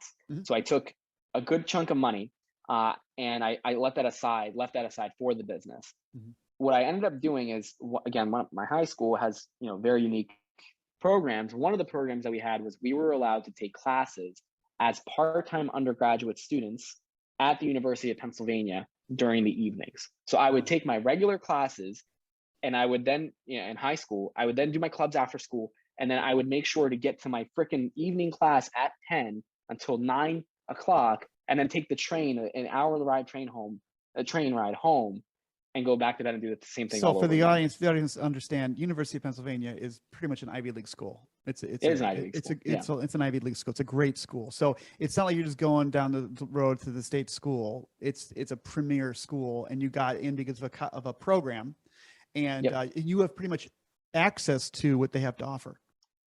Exactly. I'm a full-time. I literally had a student ID card. I was as if I was a real student. I could go into any place on campus. And I focused on my studies for the 3 years that I was at Penn. While at Masterman, I focused on economics. I did a little bit of policy, and I learned about polymer chemistry. And that's where the initial idea for chemistry came about, because that summer that I sold the business, before I started taking the classes at Penn, I introduced myself rather to the Singh Center for Nanotechnology, which was a brand new $300 million building that Penn had just built on their campus. And it was going to be the World Research Center for Nanotechnology. And that's what the basis of our chemistry is. So I went there and I looked up who their faculty was. And I found that this woman, Dr. Shu Yang, who's a leading researcher, she's world renowned, was working there. And so I sent her a cold email. And I said, hey, I'm in high school, but I'm taking classes at Penn next semester. I want to learn about this. I have interest in nanotechnology. Meanwhile, that summer when I sold Lick Your Soul, my first business, I started doing research into a competitive product of what is Detrapel now. And that's how I started getting a little bit of understanding what the lotus leaf effect was, and all these different chemical terminologies and how chemistry works, polarities of molecules and stuff like that. And so I had an incredibly thin basic knowledge just based on Google and YouTube. I then go to this. Hey man, all my knowledge is based on that. Am I thin? Well, no, that's but me. My level of knowledge is quite thin in the grand scheme of things. Yeah. But my naive, 15-year-old self, about to be 16, goes to this world-renowned researcher, and I say, I'm interested in nanotechnology. I know very little, but I know this. Can I shadow you? Can I learn about your research? Can I read your research? And she said, yeah. And so I did that. I learned I learned about what the hell these guys were doing at Penn. I toured their facility. I learned what different pieces of equipment and rotor stators would be applicable, what wouldn't be applicable.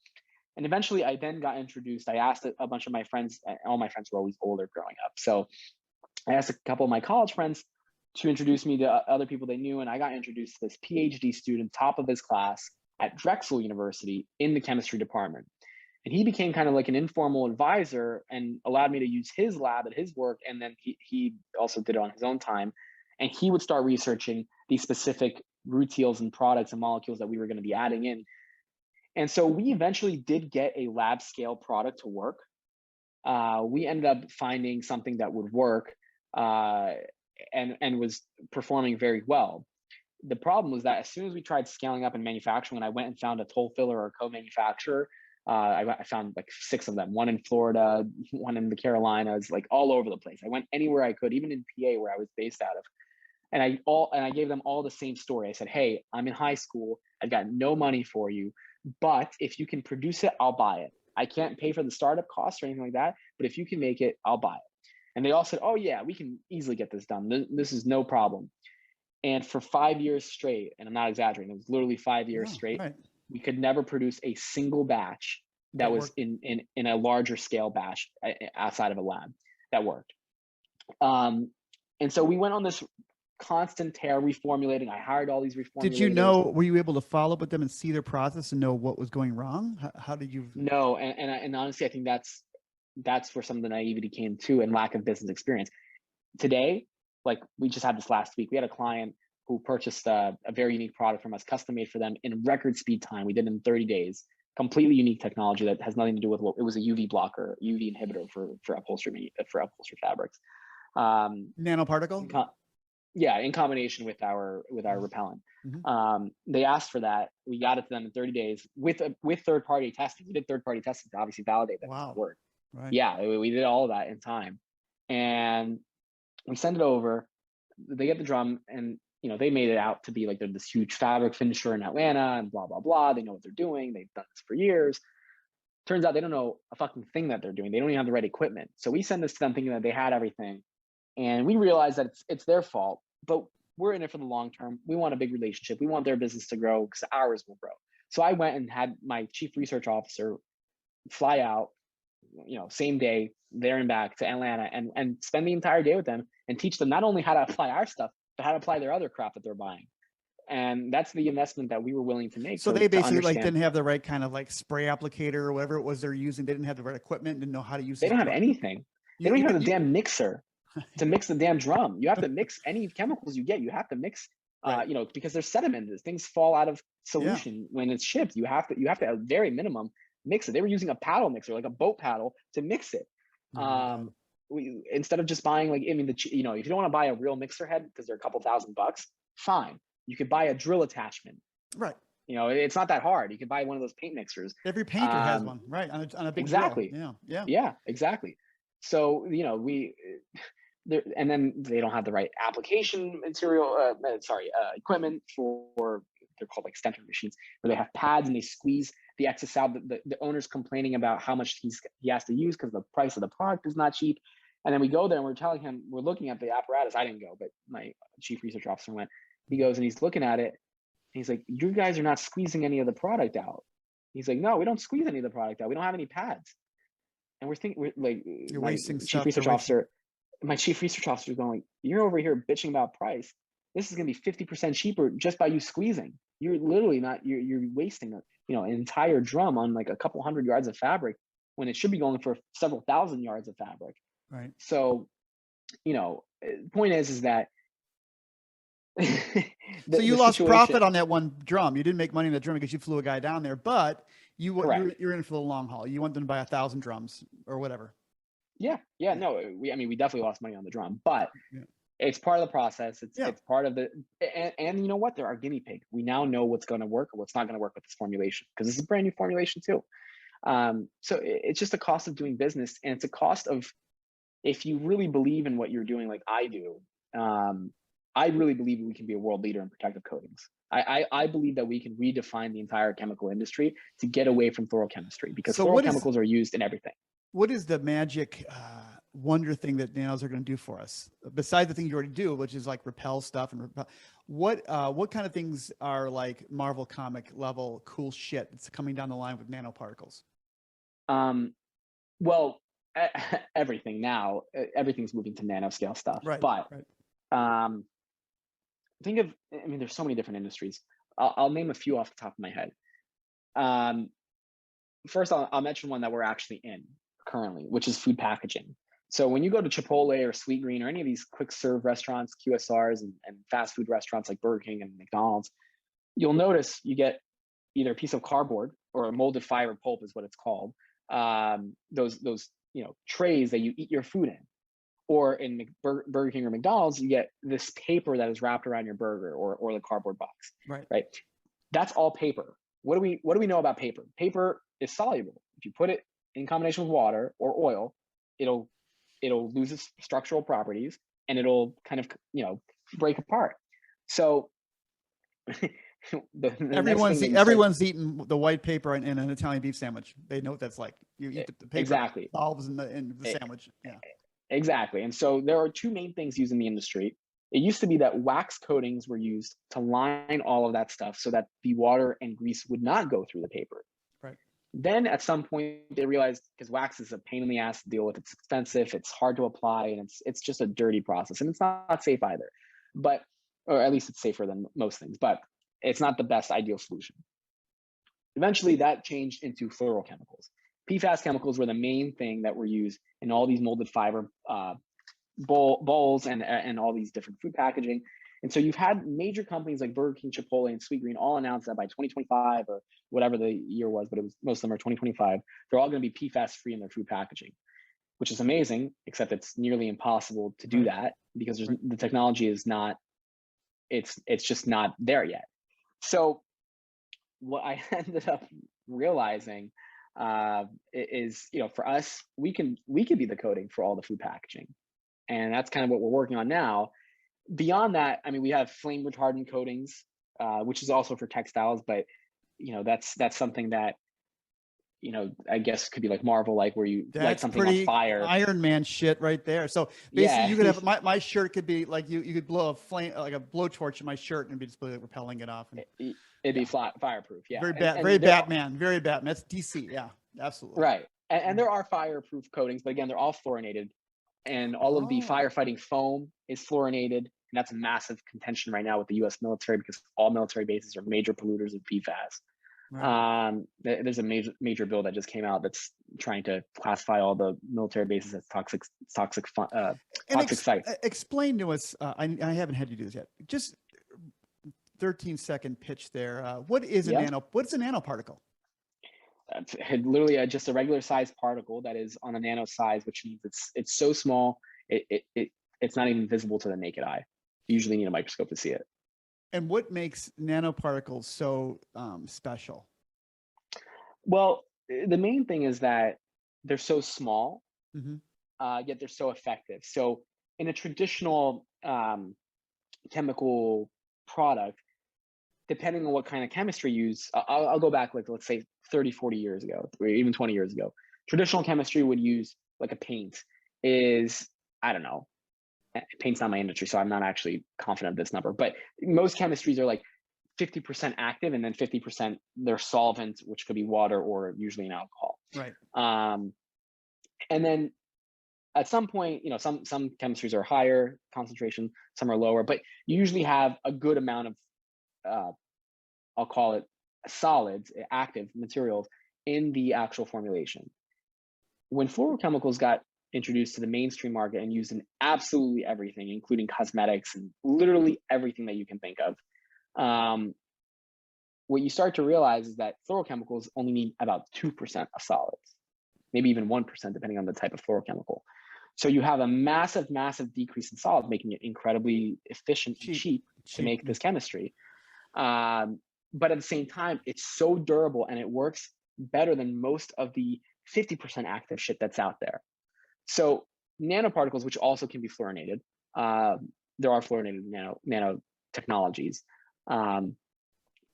Nanotechnology allows us to still create that type of chemistry, like similar to fluorochemistry or other types of chemistries too, at a much smaller scale in terms of the amount of actives that you're using, while still being effective, making it relatively, cheaper to use. I mean, right now nanoparticles are expensive to make, but they're cheaper to use in terms of how much actives you have in a formulation. So for example, if you spray it on your shoe, your product, Etrapel, it's clear. You don't see it. Correct. But those little tiny microscopic little beads, whatever the hell they are they hate water. It's like oil and water, and the water just bounces right off of them because they make a shield, almost like magic. You don't see it. And before that, you had tried something on tennis shoes, which was like a milky film, which was really toxic, and it did the same thing, but it was like milky and thicker and just a little, And that's what I bought a full body suit for. Yeah, because it was toxic as hell. Dangerous. Yeah, exactly. Yeah. So they are kind of a miracle little guy, because you don't even see them, and they're doing this. You've optimized performance by probably exponentially. Yeah, and that's exactly what it is. It's the combination of being able to deposit these really, really unique chemistries that are very well performing at a point or at a level where there's very small change to the structural integrity of anything that you're spraying it on. Right. And again, nano can be used in various different ways. Like the way that we are making, processing chips, for example, micro processing chips, 100 gigabytes or like 10 gigabytes or even 1 gigabyte chip, you want to say like 15 years ago was a pretty huge, big piece of equipment. Now you can see it. The SD cards that you would have in cameras for 1 gigabyte were relatively, big or whatever. Now you can get like 256 gigabytes. That's the same concept. Microprocessing chips and all that same stuff, they all use nano coatings, and they use different types of processes and strategies to be able to achieve the same or better performance at a smaller scale. that doesn't necessarily make it cheaper, but it could. But it makes it better performing. That's the same ideology with nanoparticles. They make things more efficient. So the next application could be EV batteries, making the efficiency better there. I mean, there are so many different applications. It's kind of ridiculous. And we're not the only nano industry out there. It's the fact, because there are nano chemistries that are also not safe. Like there's amorphous silica that is typically used in most industries, or not amorphous. Amorphous is actually safe. Crystalline silica, which is not. I mean, it's a known carcinogen, and it's regulated in most states. And people who are, I have a sister-in-law who's a potter, and when you're doing pottery, you're dealing with silicates all the time. And if you're using a pug mill and making your own pottery, own clay, good luck, because it's nasty shit. Because it's so fine, but it's literally like it's like nano sand, right? Essentially. Yeah, and I mean that's what's so dangerous about it. It gets into your lungs and everything like that at a rate where you don't even know it until it accumulates so much that you are sick. So yeah, I mean there are safe chemistries, safe nanos, and safe silicas. There are also ones that are not. Yeah. And you're in the hard space compared to like software. You're basically working in physical matter. You're in matter, right? And we're an advanced materials company. Yeah, that's what we do. Ray Kurzweil over at Google, he's the head engineer at Google. He's talking about the criticality of when what do they call it? The criticality of the black hole when what do they call that when the computers have become conscious? He talks about that all the time. He also talks about how he figured out back about 25 years ago that that the rate of growth, of technology is actually it's an exponent of an exponent. It's so fast that the human mind can get around it.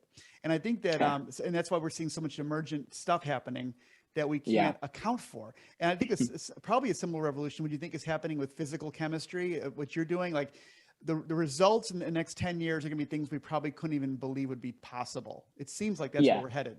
Absolutely. But it is still slower than what most people would expect the industry to be growing at. And it's also slower than software for sure, than computers. But there's an intersection, and this is what every entrepreneur at some point needs to realize, because for example, all the retail stores that a decade ago were like, Amazon's not going to be a big deal for us, whatever. Amazon's just a blimp in the road. And next thing you know, a bunch of these companies went out of business. As an entrepreneur, you always have to be evolving and always be creating and innovating. And for me, because I'm in the hardware or hard physical space, I don't necessarily shit on software. I think software is amazing. Plus, I'm a digital native. That my generation, that's all we know. Right. And so for me, I end up, thinking that at some point we're going to have to mend AI and software in our own processes to be better and more efficient, and to be more calculative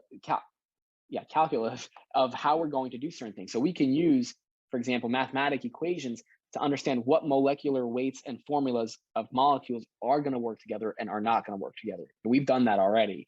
But there are just so many different things that you can do when you open up your mind and realize that everything has a piece in this puzzle of life that we have. And it's up to you, especially as an entrepreneur, to figure out how you're going to build your puzzle, which pieces you're going to use. I visited Johns Hopkins University at their nano lab about 4 or 5 years ago. And it was one of those things that cold called them. I said, I have because I saw online, they were making these little hinged microscopic, they weren't nano, they were, it was nanotechnology, but it was nano scale machines. They figured out how to take films of a metallic substance, put some kind of a crease in it, a mechanical crease. And when they charged it, they'd fold up like a hand. These little, they're like little machines, and the metal itself would like crinkle up into a geometric form.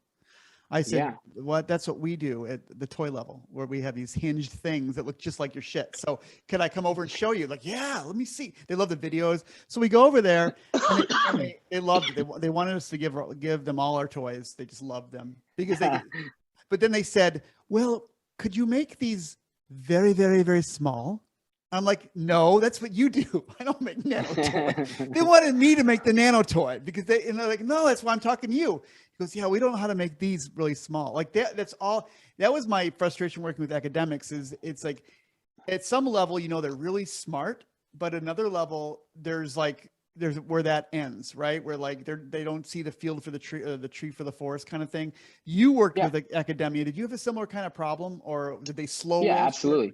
Oh, absolutely. Academia is known for that. Academia is, don't get me wrong, you got a bunch of smart people, and like you said, at some point that ends because they're smart in their very narrow Hyper discipline. specialized, very specialized. Exactly. Yeah. And there's a place for that. I am not at all, saying anything negative there, but Right. there is a time and place for people to be that specialized. The difference is when you now have, especially with, at least in Boston, we have billions of dollars that are flooded into this state for research at our major universities, because you have every, major, all the main schools that are, big are here. Yeah. Right. And there's a ton of defense contract or defense spending that happens here in Mass. It's massive, no pun intended. It's a massive endeavor from the government to fund these schools and academia for the next generation of what they're doing.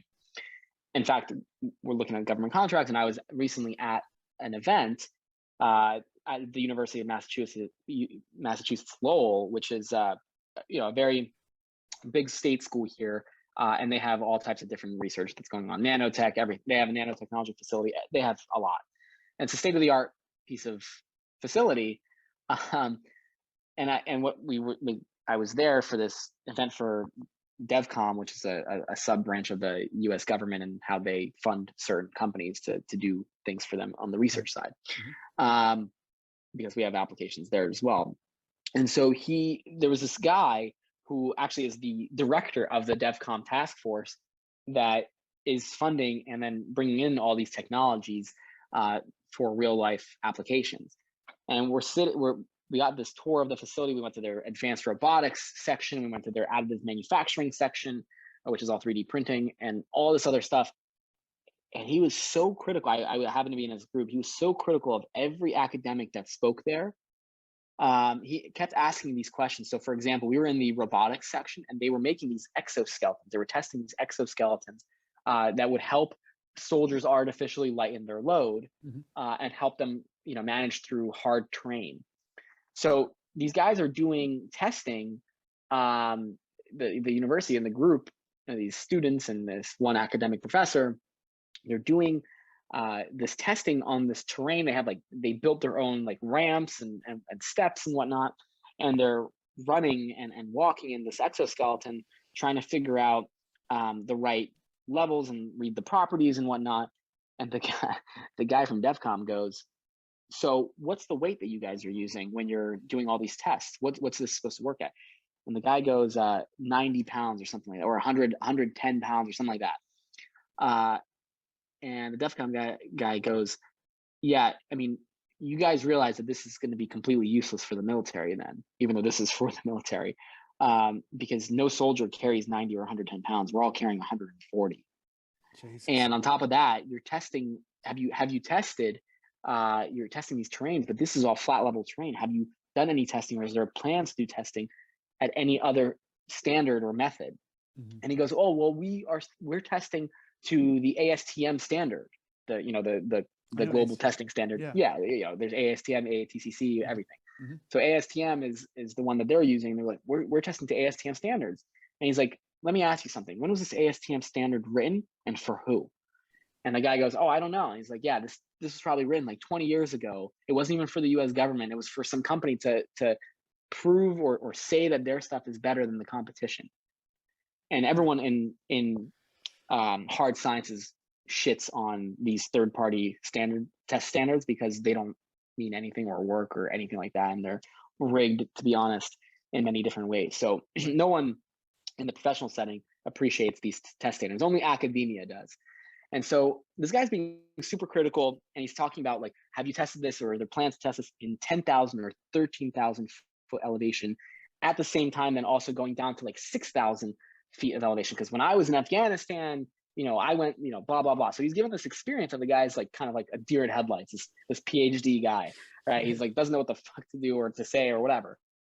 And so we're going on the way back, and we're going to a new facility, and I sit next to the guy from DevCom, and I asked him, I said, "So how many years did you serve or whatever?" And we got into conversation, And at some point we say, he mentions, this is the problem with academia, is that there's really great stuff coming out of here, but they have no direction and no sense of what's actually practical at all. They don't understand what this is going to be used for. Therefore, the stuff that they're creating is completely irrelevant.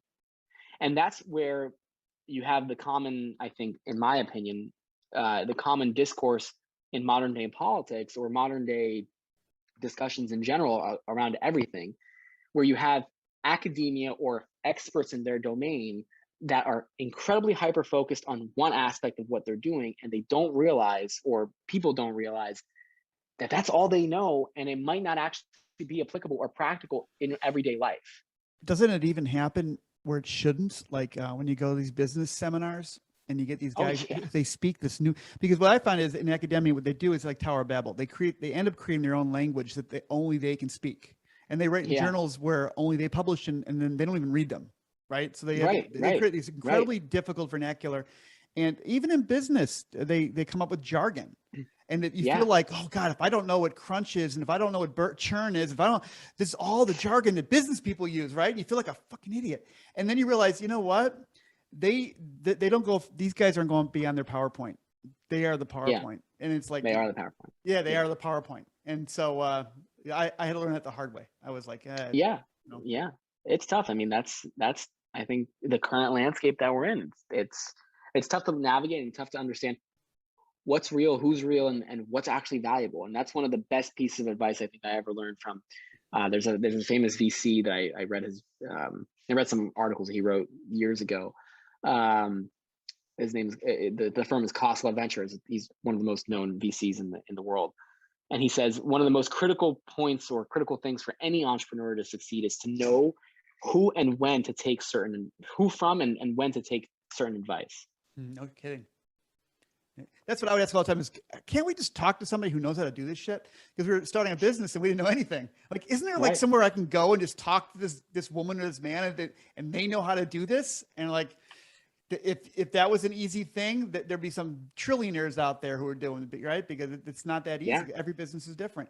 You had one bit of advice I wanted you to talk about, and we're almost done now, but I wanted you to touch on this. You went ahead and were able to get in touch with some pretty interesting, powerful people because of a method you learned. What was that method you learned? How do we just get in touch with certain interesting, maybe famous people that seem like there's a wall between them and us? How did you do that? Email hunting. That's what it's called, and data mining.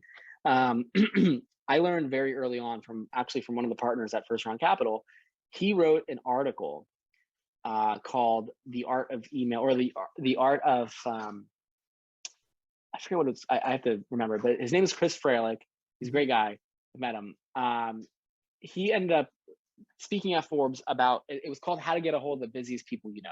Right. Essentially, it was the art of the perfect email, how to craft the perfect email. That's what it was called. And this is still on Forbes' website, so you can still look it up. There's 10 steps. There's a video. I think the article itself doesn't have the video, but I watched both the video and I read the article. It has 10 steps to follow of how to craft this perfect email and how to get a hold of people who are busy CEOs or busy people who frankly wouldn't have the time of day or the care to answer you on a regular day. And so I took an understanding. I listened, I read, I understood it, and I learned how to craft a perfect email based on what he recommended. And then I went and applied that. I emailed him, he responded, and I emailed Josh Kaufman, who I hadn't talked to for a year or so at First Round Capital. He responded. And then I went and I said, you know what, let's go big or go home. I'll email Mark Cuban. And that's how I got onto Shark Tank, actually. He's the one that introduced me to the casting producers who followed my story for 4 years because he responded. And so email hunting and crafting an email etiquette, especially for my generation and upcoming generations, because I'm looking at my younger brothers, and I mean, they're not taught this shit in school. Right now, you're taught about, what gender you want to be, when whatever, like all these other different things. When all that in reality, stuff. Which you look, some people want that, fine. But at some point, you have to really come down to earth and realize that the world has a certain way of operating. And if you don't know how to craft a fucking email, if you don't know how to properly write and have, correct grammar, you're not going to make it. And, for me, in my personal opinion, for me, I wanted to learn how to have these hard skills that I could actually gain something out of. And so I learned how to craft the email. I tested that theory out. I then went and learned how to data mine and email hunt, which is a separate skill. Which again, just write email hunting in YouTube and you'll learn everything that you need to know. But it's about understanding how emails are crafted, how email inboxes work and servers work, so that you can test and ping emails to understand what the actual structure of a domain's emails are. And that way you can find a specific person at that company and their email address. It's like a way of smart guesstimating, pretty much. Essentially, yeah. It's actually, in theory, and perhaps there's a good business idea here for someone who's listening, there's a really good way of integrating artificial intelligence to be able to do this. Right. In some way, at some point, someone should invent this. Maybe I'll take it if no one else does. But there are softwares out there that help you understand like what the structure of the email is, and that's based on, I don't think that's based on predictive algorithms. I think that's actually based on like sources that they'll look at and see what the email structure is. And then there could be a space for these predictive algorithms or AI-based softwares that can help understand what an email domain or what an email should be structured from that domain, and then actually automatically ping it to see if it's going to be real. Now, some servers are set up to block against that kind of stuff, but the point is that there's room to learn and understand and then build your own internal thing like I did to be able to do this. I have a system of how I find emails. I then test them out and make sure that they're active. And if they are, I'll email them. And if they're not, then I'll keep looking unless I truly can't find someone. Like I was trying to find a couple of people because we're in the middle of our next fundraiser right now. I was emailing a couple of famous strategic potential investors, and some of them are incredibly difficult to find on purpose by design. Some billionaire families just don't want to be found, right. And that's fine. But you have to figure out a way to get to their family offices or to them and figure out what their emails are going to be or their phone numbers and how you can get in touch with them. Right. And it's one thing to get in touch with them, but then it's actually, and even have a persuasive email, but you have to follow through and have a pitch and a story. And are you guys, are you in the second series now? Like how far along are you on funding? We're doing our Series A, and we're in an interesting pivotal moment right now because we have some very interesting offers on the table. So we'll see what happens, but it could be a lot of money. Exit could be a couple things for you, right? It could be, is it like looking at maybe getting picked up by a bigger company and you bowing out, or? No, I'm looking for strategic investment, not acquisition yet. Right. Though, I mean, if we had the right number, I'd probably sell the company today. But no, I truly believe that we can possibly go public one day or sell to a strategic and be a world leader in protective coatings because our technology and our process is so unique. But right now we're looking for a strategic investment so that we can grow and scale the business. And right now, I mean, you're looking at the sales team at my company, and we have a little bit of a marketing staff, but we've been able to achieve what we've achieved without really any sales team rather. Right. And we've been lucky and fortunate. Now is the time where we want to blow things up and exponentially grow, and we need to build a significant sales and marketing team. Not that we're at that point, but we're kind of like maybe a year from that point, where basically all of our sales of our key accounts came through going to the trade shows. And just, it takes a while to get like a Kaplan education account, right? That took a little bit of, follow-ups, maybe a couple meetings, lots of sending them lots of products. And finally you get the Kaplan account. Once you get the Kaplan education account, that's a nice account. They love us and we love them, and they sell our stuff on target.com, and we gave them places they can sell exclusively. Right. That took years to get that account. Right. And I said, boy, if we had a staff of people like Heather and I, just me and Heather, and they're doing this all the time, we could grow. But are we ready to have that? Like there's a certain time where you're like, when are we going to turn that spigot on and scale? Right. Yeah. And because we don't have the factory, can we handle triple or quadruple or 10 times our production? Right. Because that's scale. That's important. How would you describe scalability? I mean, everyone says, could the business blow up? How would you describe scalability? Well, I think there's a direct translation, which is how quick can you grow? How quick can you multiply your team, and how quick can you multiply sales? And depending on the business, one of them is your definition of scalability, and one of them might be someone else's. Right. Because not every in today's day and age, especially in software, not every business is meant to grow solely by revenues, or at least they'll go red as long as possible, and then start tightening the spigot, kind of like what you said, and just tightening a little bit more like Amazon did until they became profitable on their own whim, just because they essentially wanted to. Yeah. So there is that school of thought now with traditional venture capital and software businesses where you fundraise till you die, essentially. Mm-hmm. And then you end up selling the company, let's say for $1 billion, but you have like 2% of the company, and is it really worth it at that point? Who knows? But and then there's the other school of thought, which is you try to hold off on fundraising as much as possible and scale your business through sales. I think there's organic growth. Basically, you're growing it yourself. That's what we've been doing. Yeah, we have very limited, safe note kind of investors. Friends and family kind of investors. Yeah. Under $500,000, and basically we've just been growing it ourselves. Based on revenue. Revenue keeps us alive, and we've been growing, by about a third or more a year. But it's still not where our kind of a company could be. That's, I think, just based on our competition and stuff. So, yeah, it's interesting. And they say, well, it was funny too. Investors, so many investors we spoke to were in the soft space, like you were talking about, like software, like selling a nice app, and they're allergic to manufacturing. They fucking hate it. They hate it. They are, and that's the major issue with venture capital. Your cogs, right now. Man. You've got cogs. That's all I kept hearing about my fucking cogs. I think it's the fact that they end up not. They don't understand that.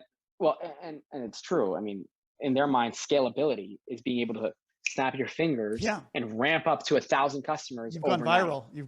Yeah. Right. And there is some truth and validity to that statement that software can have much easier time with that than hardware does. And that is true. But there are pros and cons to every industry. There are pros and cons to every business. And apps can go away in a day. They can become irrelevant instantly too, right? See, that's been my entire argument. Because just philosophically, thinking to myself, I'm a big software guy. I like software. Me too. I'm a big believer in technology. And give me one moment. I'm gonna ask my wife to bring me my charger.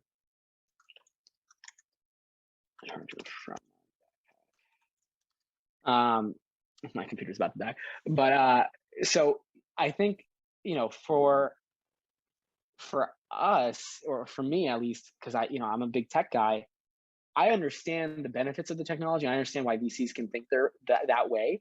But at the same time, the dilemma is, let's say I'm making, I don't know, a new social networking app, which is, there's a million of them, but or something that's artificial intelligence.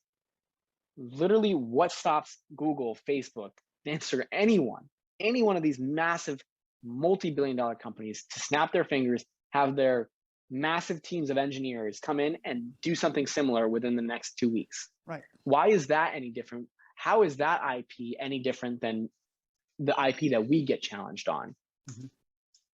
Because we get challenged all the time, right? I'm sure you do too. Like, what's so unique about what you do? How come your the business that you're doing is gonna, like, we get asked all the time, why can't DuPont or Chemours or someone else just do what we do in the next 5 years? And the question is quite simple. It's, we have physical hard IP that you have to then actually go and do. And yes, at some point, maybe they could do it. Maybe not with, I don't believe necessarily with our IP, but in general with chemistry, I think you can do that. And just for people who don't know, IP is basically like intellectual property. So patents, trademarks, mostly patents for you. Do you have you, because you do a chemical process, have you kept some things under the vest, like trade secrets? Correct. Yes. You'd have to. And every smart business, every major business, all these, massive companies with thousands of patents and stuff, like Cognex is a good example here next to us. They have thousands of patents. Of course they have secrets. They have to, because patents are just, it's a piece of paper that allows you the right to sue someone else. The key strategy about IP, I think, for most people to realize who are listening and are interested in this, you have to have a strong portfolio of everything: patents, trademarks, trade secrets. And for us, patents are on the stuff that is interesting and unique, like our chemistries. We have patented some of our chemistries that are a couple of generations old, and that was strategic. And then we have, for example, the process and the foundation of the platform that we built for our technology. That's completely kept in-house, because that, if I gave you my entire chemical formula today and you were a trained chemist from, like, let's say DuPont, you'd have a hard time figuring out why this works, because on paper it doesn't. And for the next 2 years, you're going to be struggling trying to re-engineer a product and a process that works, and you're going to struggle really hard. The key differentiator in what we do is that process and how we make it, and all these different molecules that we have, and particularly the molecule that we invented. And so that's kept under wraps, under the blanket. We're not going to be giving that out unless we're getting acquired. That's a unique strategy that I think most chemical companies have, and most chemical companies will patent formulas that they don't own, or that aren't even legitimate. They're patenting former generations just to say that they have the patents.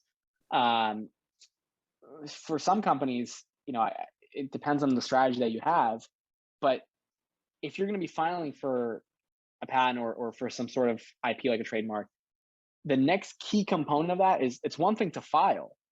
I'd argue the most important part of the IP process, if you're going to be filing for patents, is being able to defend them, being able to litigate. Because the paper that you get from the United States government, or from if you do an international patent application that you're going to receive, that's just going to say that you have priority to make this for the next 20 years or 14 years if it's a design patent.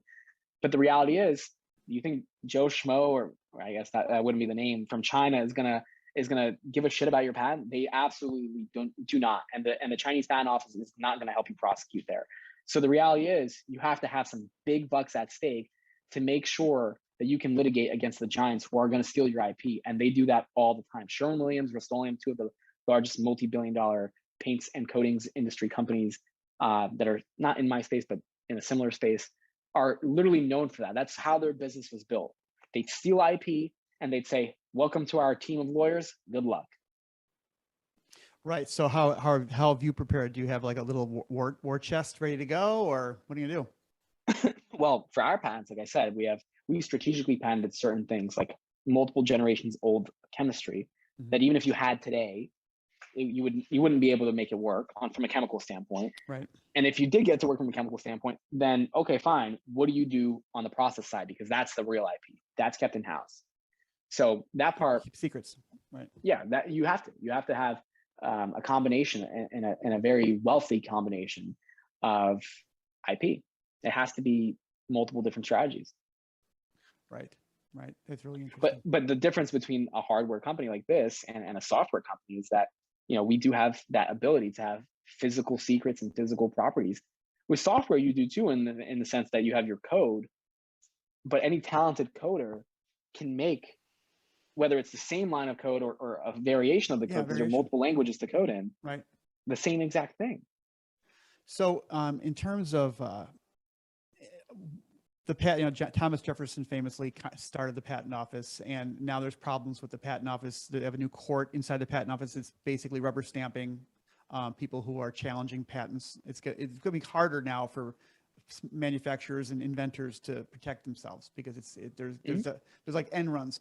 What is your feeling about what could we, the government, the American people, do to better foster and protect inventors and small manufacturers to have it here in this country? Are we doing enough? Should we do anything? Well, we're certainly not doing enough. If there's a problem that exists, then obviously there's something that can be done to fix it. At least that's how I think. But I don't have a perfect answer. I don't know off the top of my head. I'd have to think about it. But frankly, I think the USPTO doesn't offer any support for international litigation, because a lot of the IP that's being stolen, I'd say, and I don't have the statistics on this, but I'd argue that the majority of it is happening overseas, not domestically. Right. You have knockoff companies that come out of China all the time. The USPTO and the international patent trademark offices don't collaborate well. Now, the USPTO does have a very good process with Europe. There's a very strong bond between Europe, and Europe will help prosecute against infractions on IP. But beyond that, I mean, you kind of have to have that in every scenario, in every single country, and and region that might be able to do what you're doing, because otherwise the IP, your IP is as good as what you can pay for it, what you can pay to litigate. And if you can't litigate like somewhere in China, then you're out of luck. Right. So last bit of advice. If some parent wants their kid or their kid wants to go into business, what's your best advice? Should they go to a business school? Should they get their MBA? Is it totally subjective to the kind of person it is, or do you have some advice about what they ought to do? Yeah, I definitely think it's subjective, but I don't believe your degree will mean anything to you as an entrepreneur or in business. If you're going to work for someone, then go get a degree. But if you're looking to start your own thing, the degree itself is not going to get you anything. So as a parent or as a child that's going into school, if you're serious about running a company, the thing that I would think about is find the school, not that's going to give you the best degree or going to allow you to have your college years and enjoy your life in college. It's going to be the school that's going to open the most doors for you and have the best resources for you. And I'll give you an example. When I was applying to undergrad programs, I got into a few schools, a couple Ivies, and that was my dream. My dream was to go to Ivy Leagues, specifically Harvard. And eventually, once I got into the schools that I got into, there was a point in time where Babson was a safety school. It was one of the safety schools that I had applied to and had gotten into. And they offered me a full scholarship based on the accomplishments. I was a merit-based scholarship. Mm-hmm. And I started thinking about it with my parents and stuff, and touring campuses and understanding things. And I remember I went to Babson, and I was in the front row. This is during Admitted Students Day. I was sitting in the front row at one of the classes that a professor was teaching to show like a mock example of what is taught here at Babson. And I asked a strong question. I actually just spoke at this professor's class, who this all happened at 2 days ago, but which comes full circle. But I asked this question that was quite a difficult question, I think, to answer, and still to this day I don't know what the right answer would be. But I asked this question, and she doesn't really have a good answer, the professor. And so she says, let's talk afterward. And I then, at the end of the session, I stand up. I'm in the first row. Somehow some kid runs from the back and gets there first, starts talking to the professor. So I'm standing, I'm waiting, I'm just kind of waiting for the professor to be done. I overheard her speaking to this other guy in the front row, and I heard something about sabbatical. So this guy stands up, he's also waiting. He turns to me and he's like looking at me, and then he says, that was a really good question. I said, thank you. And he said, I can tell that you're not committed, because my name tag didn't have a star, it had a circle, which meant I wasn't committed yet. He said, I can tell you're not committed yet. Where else are you thinking about? And I told him I had, some very high level names on the table that I was considering. Some, I was telling him I might not get into some of these, I'm still applying, whatever. But one of them was I wanted to go to Harvard. And so I said to him, well, I'm looking at all these other schools. I don't know, where I really want to go. And he's like, well, let me ask you something. Like, do you want to be an entrepreneur? And I said, yes, I run my own business now. And then he had me explain what I do. And he said, well, let me tell you this. If you go to Harvard or you go to Penn, you'll be one in the crowd. You'll be 1 in 30,000. There'll be a ton of you, highly overaccomplished kids. If you come to Babson, you're going to be the star. And that stuck out to me. And so I immediately reached out to him after I met him. I took his card and grabbed his information. He was in the financial services industry. And I me being me, I did like 12 different internships in high school, just because I wanted to learn different industries and learn from people and how they ran their businesses. I asked him if I could intern for him for free. I always did really free internships. Yeah. So this guy wasn't an employee of the college. He's a professor. He was a professor. That's what I heard sabbatical. And so I asked him, I said, are you a professor? And he said, yes, I am. Mm-hmm. His daughter was my year, and she was attending that same session. But he also has his own financial services business. Yeah, and most of the business professors, because now Babson started to change its curriculum a little bit. Right. But Babson it's the number one school for entrepreneurship. That's what it's known for. Oh, okay. It's been ranked for the last 25 years number one in entrepreneurship. So I never heard of it. That's interesting. Okay. It's here in Boston, and so in fact, I'm wearing the shirt. Yeah. And so most of the business professors have their own business or ran a business or something like that. Mm-hmm. And so he's running an asset management company, a very large one. They had at the time $500 million in management. Now they have more. And I started asking, can I intern for him? Can I be like, an intern for him personally and stuff? And he said, yeah, absolutely. And I volunteered my time, and I always did free internships. So I was working for him, gave him a free internship, or gave my time and learned so much about the industry. And then eventually he also hired me. So I was working part-time for him while I was working full-time for Dutch Ball and going to school, and I cared about my grades. So my GPA was quite high between all this. And after that, once Dutch Ball became like a real full-time business for me during my sophomore year, and I had real full-time employees, I started to phase out, and I became an advisor. I'm a paid advisor for that company. And I thought, I'm still involved quite heavily. But the point is that I started talking to him, and he gave me this advice about being the star. And then he introduced me to, without me even really asking, like within the first week after I met him, I emailed him. It was middle of summer, right? Or right before summer started. People are going on vacation. He starts introducing me to everyone at Babson who I need to know: the deans, the provosts, the president, all the alumni that we had that are like famous alum, especially from the Philadelphia region. And that's how I actually met the father, who's also a mentor of mine, of my other best friend who I have now. So it just kind of came full circle, and he introduced me to everyone, and everyone showed me all this love and support. And what showed me was that the alumni group at Babson and all this faculty were so invested into the vision and mission of what Babson is all about, that it translated into this amazing experience, and that I would indeed be able to benefit a lot out of the school.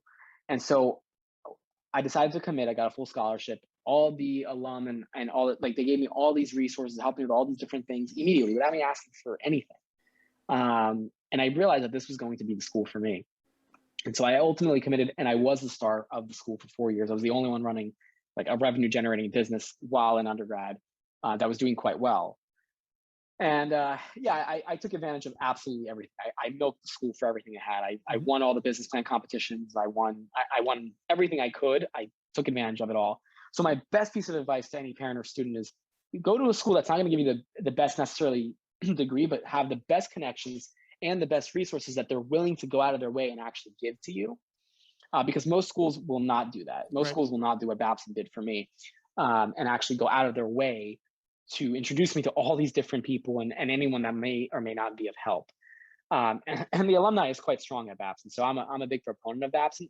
But if you want your kid to own a business, the degree doesn't mean much. It's nice to have as a backup, and it's nice to meet the people that you're going to have at the school. But the real benefit that you're going to have out of getting a degree is the alumni, the current faculty and staff, and the people that you're going to meet along the way, as long as you take that seriously, and your choice of going to college isn't to screw off for 4 years.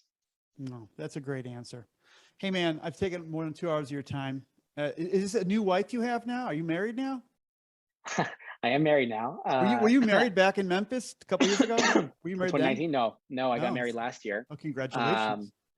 Thank you. With same girl that I was with when I did meet you. Right. We were together since for a first semester at Babson. We both met there. So was she with you in Memphis? Was she with you? She did not come to Memphis. I was just with Tarek. No, you were with Tarek, but you showed us a picture of her, and I remember thinking she was really beautiful. So I do remember that. That's my wife. Yeah, you were showing her off, and that's what she knows. I was showing her off in Memphis. I don't remember that. I appreciate that. Is Tarek still with your Tetrapel? Yeah, he's still there. Mm-hmm. Yeah, he's our COO, and we're growing quite a bit. We've grown quite a lot, and now it's not just him. He was the first, as I like to call, gray hair in the company. He's a little older, yeah. Yeah, but we've got a whole slew. Like, my chief research officer is 60, and he's literally world renowned as well. He dropped his career as a VP or a director of R&D at a massive, multi-billion-dollar company as well, and came to work for us. And he's quite.